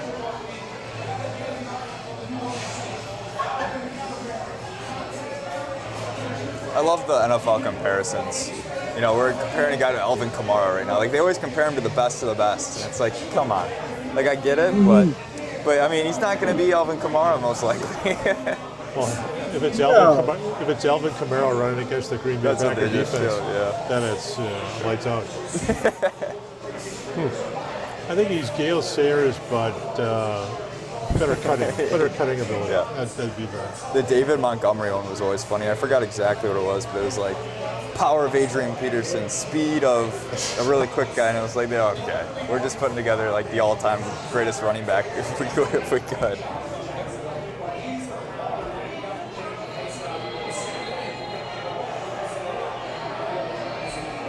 My wife is from Chicago, and a lot of Bear fans. And one of the uncles came up to me and said, "All right, I hear you know football." And I said, "Well, I try."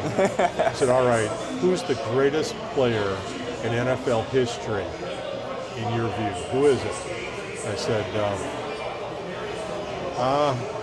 Gale Sayers. And he goes, "You, my friend, know football." So I had total legitimacy for in that whole family for saying Gale Sayers. That's the one guy, watching as a kid, Packers would have 6 Hall of Famers on defense, and this guy would just be running 200 yards against them, and it would be against, Ray Nitschke, Willie Davis, Henry Jordan. So I gotta make sure I write that down. If asked who the greatest player is, Just say Gale Sayers, especially if you're in Illinois. Hit the lottery. Yeah. At least if your wife is from Chicago. Yeah, What if she's from Cleveland, though, and that then you got to say Jim Brown. So, Good thing that John was light on his feet. It may be the reason that you won your beautiful bride. Yeah, when in Rome. That's it. That's clutch right there, John Dodge. So Cleveland's on the it clock wasn't here. because of his good looks, that's for sure. Well, yeah, that factors in too, as you know, Colin, but maybe not number one in this case. The pick is in, and it's going to be JOK. So Cleveland is very interesting to me this year. I know we haven't gotten into like forecasting teams, but I think Cleveland has the potential to win the AFC North, if not go to the AFC Championship game this year. I really like that team. But they haven't extended their quarterback yet. Just wonder. Still a little doubt, you think, with I don't Baker? know if you win a Super Bowl with that guy, do you, Colin? Excuse me? I don't know if you win a Super Bowl with a Browns I QB. think they're definitely a rising team, and now that we're kind of going into the new age of a whole new age of quarterbacks. But yeah, I think that maybe they're still a couple of years away, but they could be a legit contender next year in a country that it's got some age in it. So you think Baker Mayfield has the capability to lead him to the promised land? He seems like a nice player. Yeah, I think he's good enough. I think he's good enough. Okay, fair enough. I think you still need a few more weapons there, but they're certainly going to be in the discussion. Let's put it that way. Mm-hmm. You mentioned weapon, potentially wide receiver here. They've got OBJ. And who else they got? They got Jarvis Landry over there still. Yeah. Could potentially, I guess. I don't know. Might be a little bit of a reach. Elijah Moore has really dropped though. He's really fallen today. Yeah. Elijah Moore is Mel Kiper's favorite player, I think, in the first round. Yeah, he loves Elijah Moore.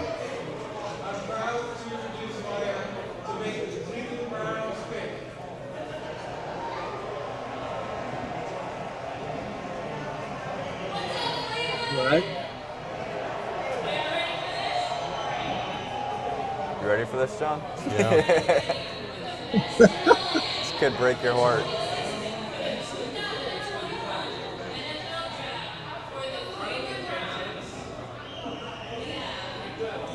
There we go. Okay, so there goes one guy, but JOK stays there. So he'll line up across from Ward then, right, on the opposite side? Yeah. That's dangerous. Colin, That's good. he gained a lot of muscle opting out, and he looked very unenthused in his workout and his pro day. But he can deliver the mail when needed. Yeah, I know. I mean, he knocked people with his athleticism and with his length, and he didn't play a whole lot of games. But when he opted out last year, so he didn't get to play last year. But he's a surprising kid. Even he went to Northwestern, he's probably a smart kid, and you're going to get a full day's work out of him. I want to go back to Jacksonville real quick. I don't know how I didn't think about this. Travis Etienne's the pick. James Robinson just had an outstanding season for Jacksonville, being an undrafted rookie running back. Interesting pick that you take a running back in the first round after that dominant season, James Robinson. Keep my man Trevor happy. I guess. With his teammates. Yeah, it's true. It's the fourth combination now? Yep. Keep Sunshine happy. But James Robinson, man, he cannot be happy at the moment. He proved himself to be a good running back in this league last year. Speaking of that, Colin, I mean, the feeling has been, has it not, that you can get a good running back in the lower rounds? Do you want to shoot the first rounder on one, unless you're so convinced, and particularly with the lifespan and the league? That's always a concern, and that's why I kind of like Etienne maybe a little bit more than Najee Harris. You can always find running backs who can get to 4.5 yards a carry, and you can win with those guys. What Travis Etienne brings is that ability to break big plays, and that's a little bit rarer. And changes the way you play offense. I thought, Urban Meyer was talking about, he wanted to fix his pass rush, and I mean, that wasn't a very good team at all this year. I mean, they had problems other than quarterback, and you have to think that a running back like Travis Etienne at this point in time, a little bit more of a luxury pick than a need, and they didn't have some other picks the rest of the way. They got 33, they got 45, so they're going to get some players there. But to me, it was a little bit of a luxury pick with a team that needs a little bit more than luxuries right now. Mm-hmm. So John, we're officially on JOK watch. It's officially on watch. Baltimore, I believe, took Patrick Queen last year, right? That's right. Yes, they did. So they can't possibly have any use. Can't go twice for in a JOK. row. But that would be the team to take him, right? The one you don't expect. In New Orleans, what is New Orleans linebacker? New Orleans wants a situation? cornerback. Right. So But then now that Craig Newsome is gone. Yeah. Baltimore wants a wide receiver, and they're also looking at edge rushing. Yeah, this should be Elijah I Moore, think that's most likely. You're right. And again, you got players at those positions. You can always go best player available, but those are their biggest needs, and their pick is in. So there you go. And for New Orleans, if you want a corner, there's still guys out there like Campbell from Georgia, and then you've got the guy from Syracuse. I always get his name wrong, but the guy from I think Syracuse. Daniel Jeremiah's mock draft. The guy from Syracuse, He had Campbell going to New Orleans. Yeah, like that's a very realistic pick. I mean, that's not a reach by any means, or Asante Samuel even, but I like Campbell better than Asante. Well, if you're this Azeez Ojulari from Georgia is still on the board. That's your edge guy. JOK. Newsome is off. I'll cross him off. And Barmore, I wish I could. You don't know about any of these guys. You can't. Nothing's a certainty, but speculation. He sure looked good in those championship games. Oh, he did. As I said, I'm not sure why he has slipped. I mean, he is the total package here, but I don't know. Maybe there's just a physicality there, a consistency. I'm not sure, but obviously when he gets motivated, he's just alone. Talking about disinformation, just thought of Ron Wolf's first year in Green Bay, 1992. He wanted to take one of the guys he really liked was Bob Whitfield. Mm-hmm. He was an offensive tackle from Stanford, and he had a glass eye. Years, right? He had a glass eye. Yeah, he had a glass eye, and so about 2 days before the Bob McKinnon was doing a story on Ron Wolf, and he called one of his friends, and he said, "Let me tell you a story. Let me tell you about Ron Wolf's personality." And he said, "We're talking prospects," and I said, "What do you think about Bob Whitfield?" And Wolf said, "Bob Whitfield, just a sensational guy." And he said, "Well, what about his eye?" So we checked the eye out. What we really were concerned about was the ear. I said, "What about the ear?" He's deaf in his right ear. And we thought that would be really tough because if he's on the left side, he can't hear the quarterback. And he's like, "Oh my gosh." So he spent 3 hours calling up all the people at Stanford. They got a hold of Bob Whitfield, and he goes, "What are you talking about? I can hear out of my ears." And he goes, "That's why they call him the Wolfman." Right. He would talk a lot and never give you a straight answer. I wasted 3 hours of my life. Teeth. Yeah, 3 hours of my life in prime draft time. Yeah. Colin, I'd love to get your, overall in terms of teams in the Packers division. You feel like Minnesota really strengthened themselves, and the Lions perhaps will now go to a run-oriented game with their new regime? I don't see anybody having done close the gap here at all. I think Chicago's maybe a couple of years away. Minnesota, got a nice player, but they're not going to win until they get a real quality quarterback. And Detroit with Jared Goff, there are ways. They're not going to beat anybody at this point in time. If they couldn't. Oh, Bateman goes to Baltimore. That's just got to be a size preference, right? Because Elijah Moore, I believe, is like 5'9", 5'10". He's smaller, and Bateman's what, 6'2"? Wow. Yes. I would assume that's just a preference of size that they want. I don't know, maybe not. Yeah, again, it's positional. Elijah Moore's going to be a slot receiver, and that's pretty much it. Whereas Bateman is a big guy who can really run, and he can play on the outside and be an every down type of wide receiver. He's an interesting kid because he was, at this time last year, was being talked about as the top wide receiver in the class. He got COVID, ended up opting out. Then he came back when the Big Ten came in. He didn't play very well. He really wasn't 100%. Didn't play very well. He dropped to where he is. But this kid gets healthy, and he could have a really nice player. Now can Lamar Jackson, throw the ball to him. You're not allowed to run down the field and hand it off to him. So, he's a really interesting prospect, and he could be one of those guys who, if he's healthy over this COVID thing, that he could be a really talented kid in the National Football League. And Baltimore, they already have Marquise Hollywood Brown. So, I mean, that's already a small, quick guy where does Elijah Moore even fit well in that offense with Marquise Brown already there, whereas Bateman's a totally different looking receiver than he is. So that actually makes more sense to me, in my opinion. To Colin's point about the division, it all comes down to the quarterback, and assuming Rodgers does play next season. But, man, the more I look at what the Bears did, I mean, Ryan Pace, the GM, he paid a pretty penny, didn't he, to move from 20. You move that pick, the 5th round pick, plus 2022 first and 4th round picks. Yep. And on Twitter, I guess Bears fans are loving it. One Bear fan tweeted, I've been a Bears fan all my life. This is awesome. I'm not sure. Like you said earlier, Colin, I don't know. We'll see. This guy Fields reminds me of Sid Luckman. That's what I thought. That's what I think. He had a phenomenal career at Ohio State. Yes.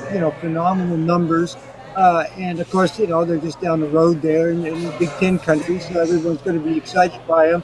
I don't know that it's going to change the equation much in 2021, but if the kid can play maybe 2023, 2024 in that area, and Rodgers has finally moved on, maybe he can finally change the equation. But I don't see it changing much up, at least for next year. As these things go. So, in fact, I think if the Packers, get a good player and they're up next, Paint's pick is in. They have a chance here to get the guy they want. Maybe to have the best first round of anybody in the division. Let's hold on to it. Well, and if you're Chicago, what are you supposed to do, right? I mean, you have no future at the quarterback position. You've got a guy in Justin Fields that's still available who is by some looked at as the number 2 quarterback prospect in this draft. I mean, I don't mind it at all. I think it's a totally different situation than we saw with Trubisky, where Trubisky only played, 9 games at a school in North Carolina that isn't known for, good quarterback play. So I actually really like the pick for Justin Fields. It is a lot to give up, but again, they got a quarterback. They didn't trade up for, a different player that still gave up that much capital. So I'm okay with it. It's an intriguing pick. It's that? It's an intriguing pick. For sure. I like. He's a winner, solid as Colin said. It was brilliant at Ohio State. It's a nice pick. I don't think for next year, maybe the next couple of years, it's going to change things. But if the kid can play, maybe 2, 3, 4 years down the road, it looks interesting. But we'll see. And I agree with Mike. I don't think they paid a huge price to get a top quarterback prospect. I mean, given San Francisco gave up 2 picks, 2 first-round picks to get Trey Lance. Chicago picked up 1 to get Justin Fields. It's not that's not the worst deal out there. That's a good point. You hit the home run, and then you're really looking good. Otherwise, I think Pace's job has to be on the line, doesn't it? Oh, for sure. But they might give him an extra year because, well, this guy shows some promise, but you were 6-10. But okay. So for the Packers, JOK or Barmore will be there. One of them at least. Will they take one? We'll see. But I mean, it's a good place to be right now if you're a Packer fan. You know, and it might be, if there's so many guys there, you might trade back. You could. But he's not done that, right? Take Unlike his predecessor, the late great Ted Thompson. Yeah. Gutekunst hasn't done it, but there's always a first time. Well, he didn't trade up this year. That's the first He's time. probably sitting on his hands though. It's the first time in his career he hasn't traded up. Yeah. And it might work for him. Well, according to like the guys we like, it works for them, but I don't know what his big board looks like. So, to you, it sounded like they wanted Tony, the Florida. Tony, yeah. So maybe he's like, oh, we should have traded up to get him. I don't know. Who knows what he's thinking? Yeah, Tony is an interesting cat, but. So who would you rather see of those two available? JOK for me, 100%. Oh yeah, easy. Colin, are you on board with that? Oh, absolutely. Or JOK? You know, we got the Paramore as the 18th player, the top guy on our board. Paramore is a whole lot farther down.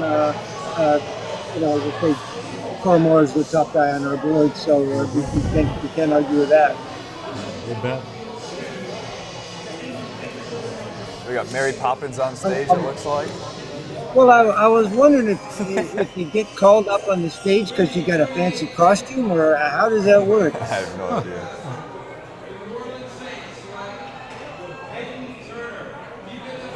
All righty. Well, okay. That's interesting. Peyton Turner. Boy, he's not on my.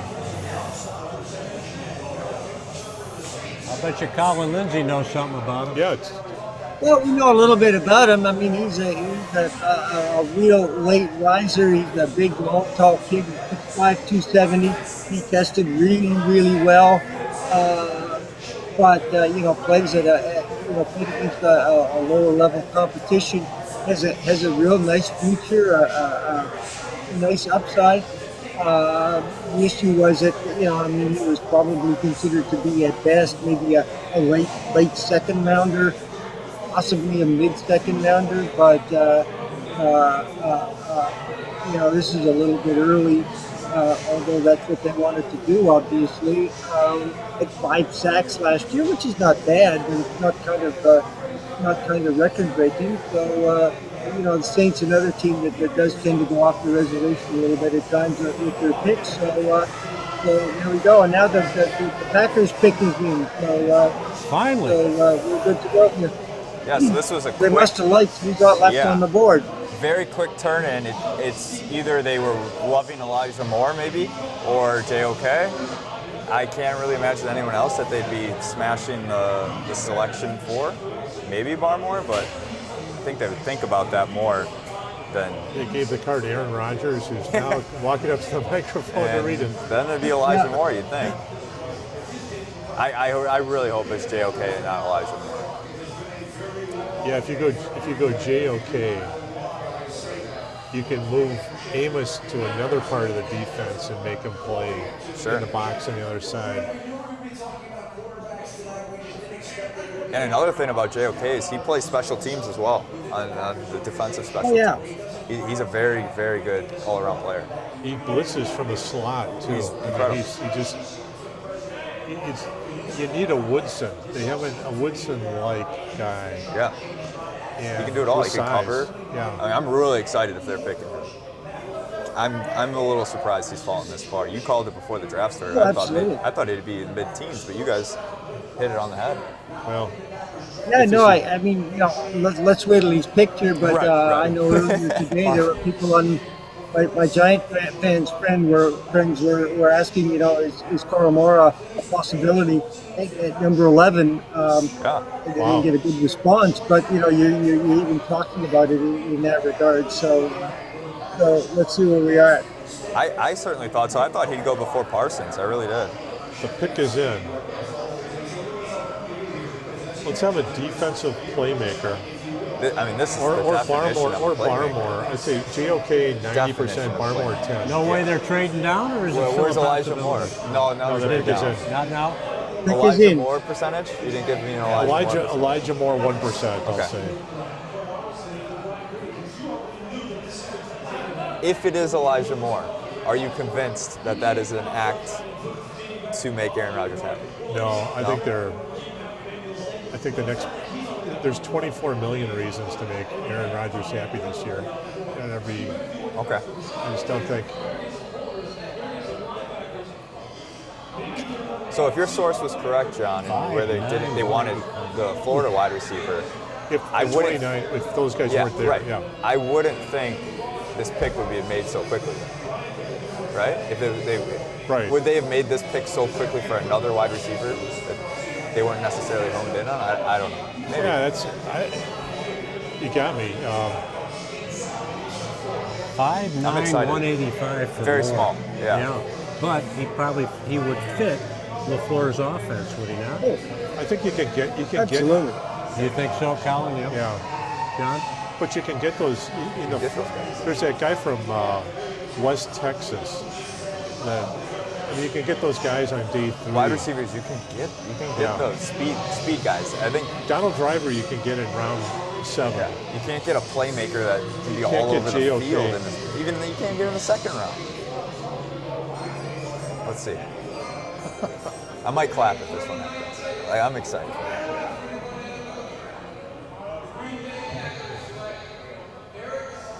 Oh no. I'll be darned. Whoa. That's interesting. Wow.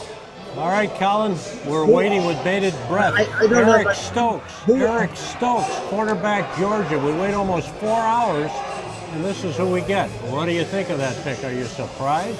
Oh, he's a good pick. I mean, he's a really good player. Certainly a value pick at that point in time. He's fast, very, very fast. 4.35 or below. Really good cover guy. That's a good pick there. I mean, What about those Campbell, other guys though? were pretty good there's players.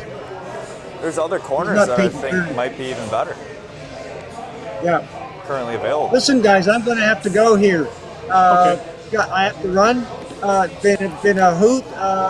Enjoy the rest of the draft over the weekend, and if you want any commentary, give us a shout, and we'll be able to drop by once or twice.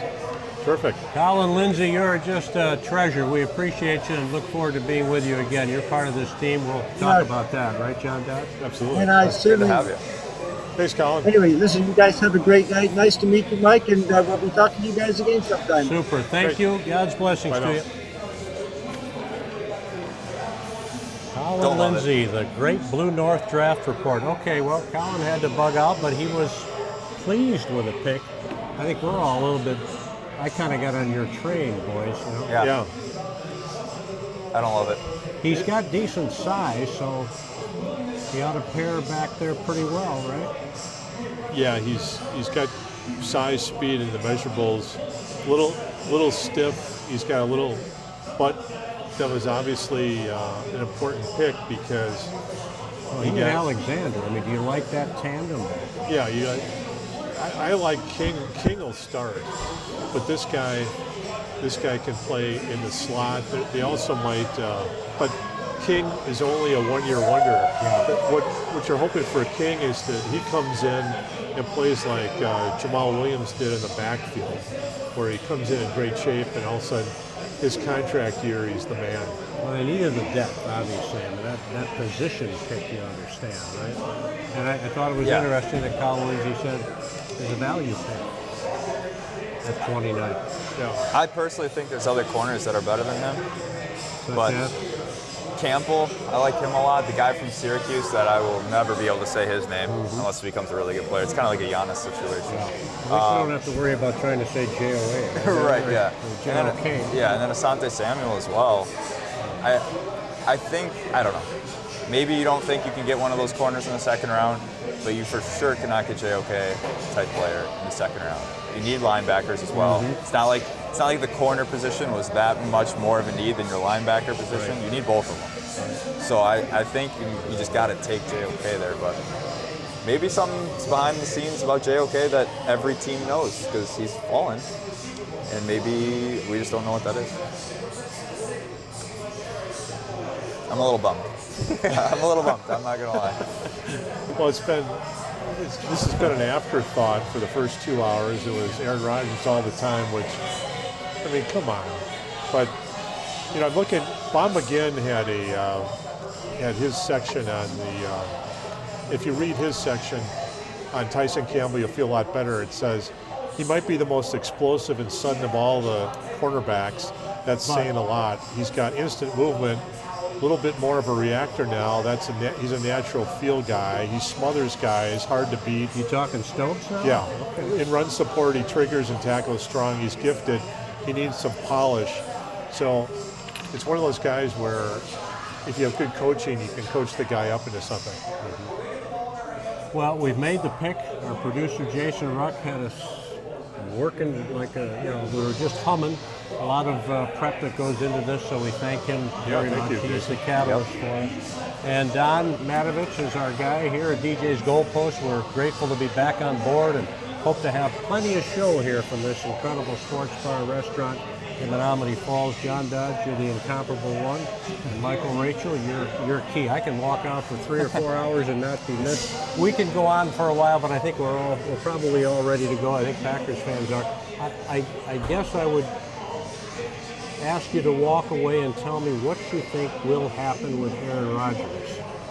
I'm thinking he'll play and nothing will happen. The Packers are not going to trade him, but I guess there'd be the chance that he might just say, hey, I'm out of here. I'm not coming. I gave it a 42% chance that he'll be starting day one. Okay. And you're way different than I am. Yeah, I'm 95% chance. He's still playing at a high level. He's not going to retire. Well, he wants that Super Bowl ring too, right? I mean, there isn't much else for him to They're right go there. after. And yeah, they are. You just get some help on defense, which hopefully they got some tonight, but it's all injuries. The schedule will be tougher. They've been 26-6, and that might be a little bit of an overstatement of how good they've been in the last years, because some of the teams they've played have really had weaknesses at quarterbacks, and they've been playing the weaker divisions. But it's not who you play; it's when you play them, as Bud Grant would always say. But the Packers can get some on day two. They can get some maybe some safety help, some offensive line help. Even on day three, this is a great draft that fits the Packers' needs. Yeah. So we'll see. And they certainly approached it that way tonight, didn't they? Going after the DB. Yeah, they got a position of need. You can't blame them for that. Absolutely. We'll see how he turns out. As you say, Michael, relative to other players, Other corners that's the that were beauty. available. You just don't Yeah. know. Why don't you take us out of here, pal? You've been a great host. No, We had Steve the Homer True. We thank thanks, him. Steve. Yes, Steve, it was fun. A lot of fun. A lot of good talk, and at DJs Goalpost in Menomonee Falls. Great people, great food, great guests asking questions. It's good to be back after 2 months of the off season. You were in prime time form. This guy always, of course. You as usual. The off season's I'm felt with a couple longer. of superstars, and Yeah. just carrying me along. It's great. But thanks to Don Matovich, obviously, for having us out. Thanks to Jason Ruck for producing our show. And then John Dodds, Tom Pippins, and myself, we thank you all for tuning in. Go Pack Go. We'll see you tomorrow for day 2. Well done.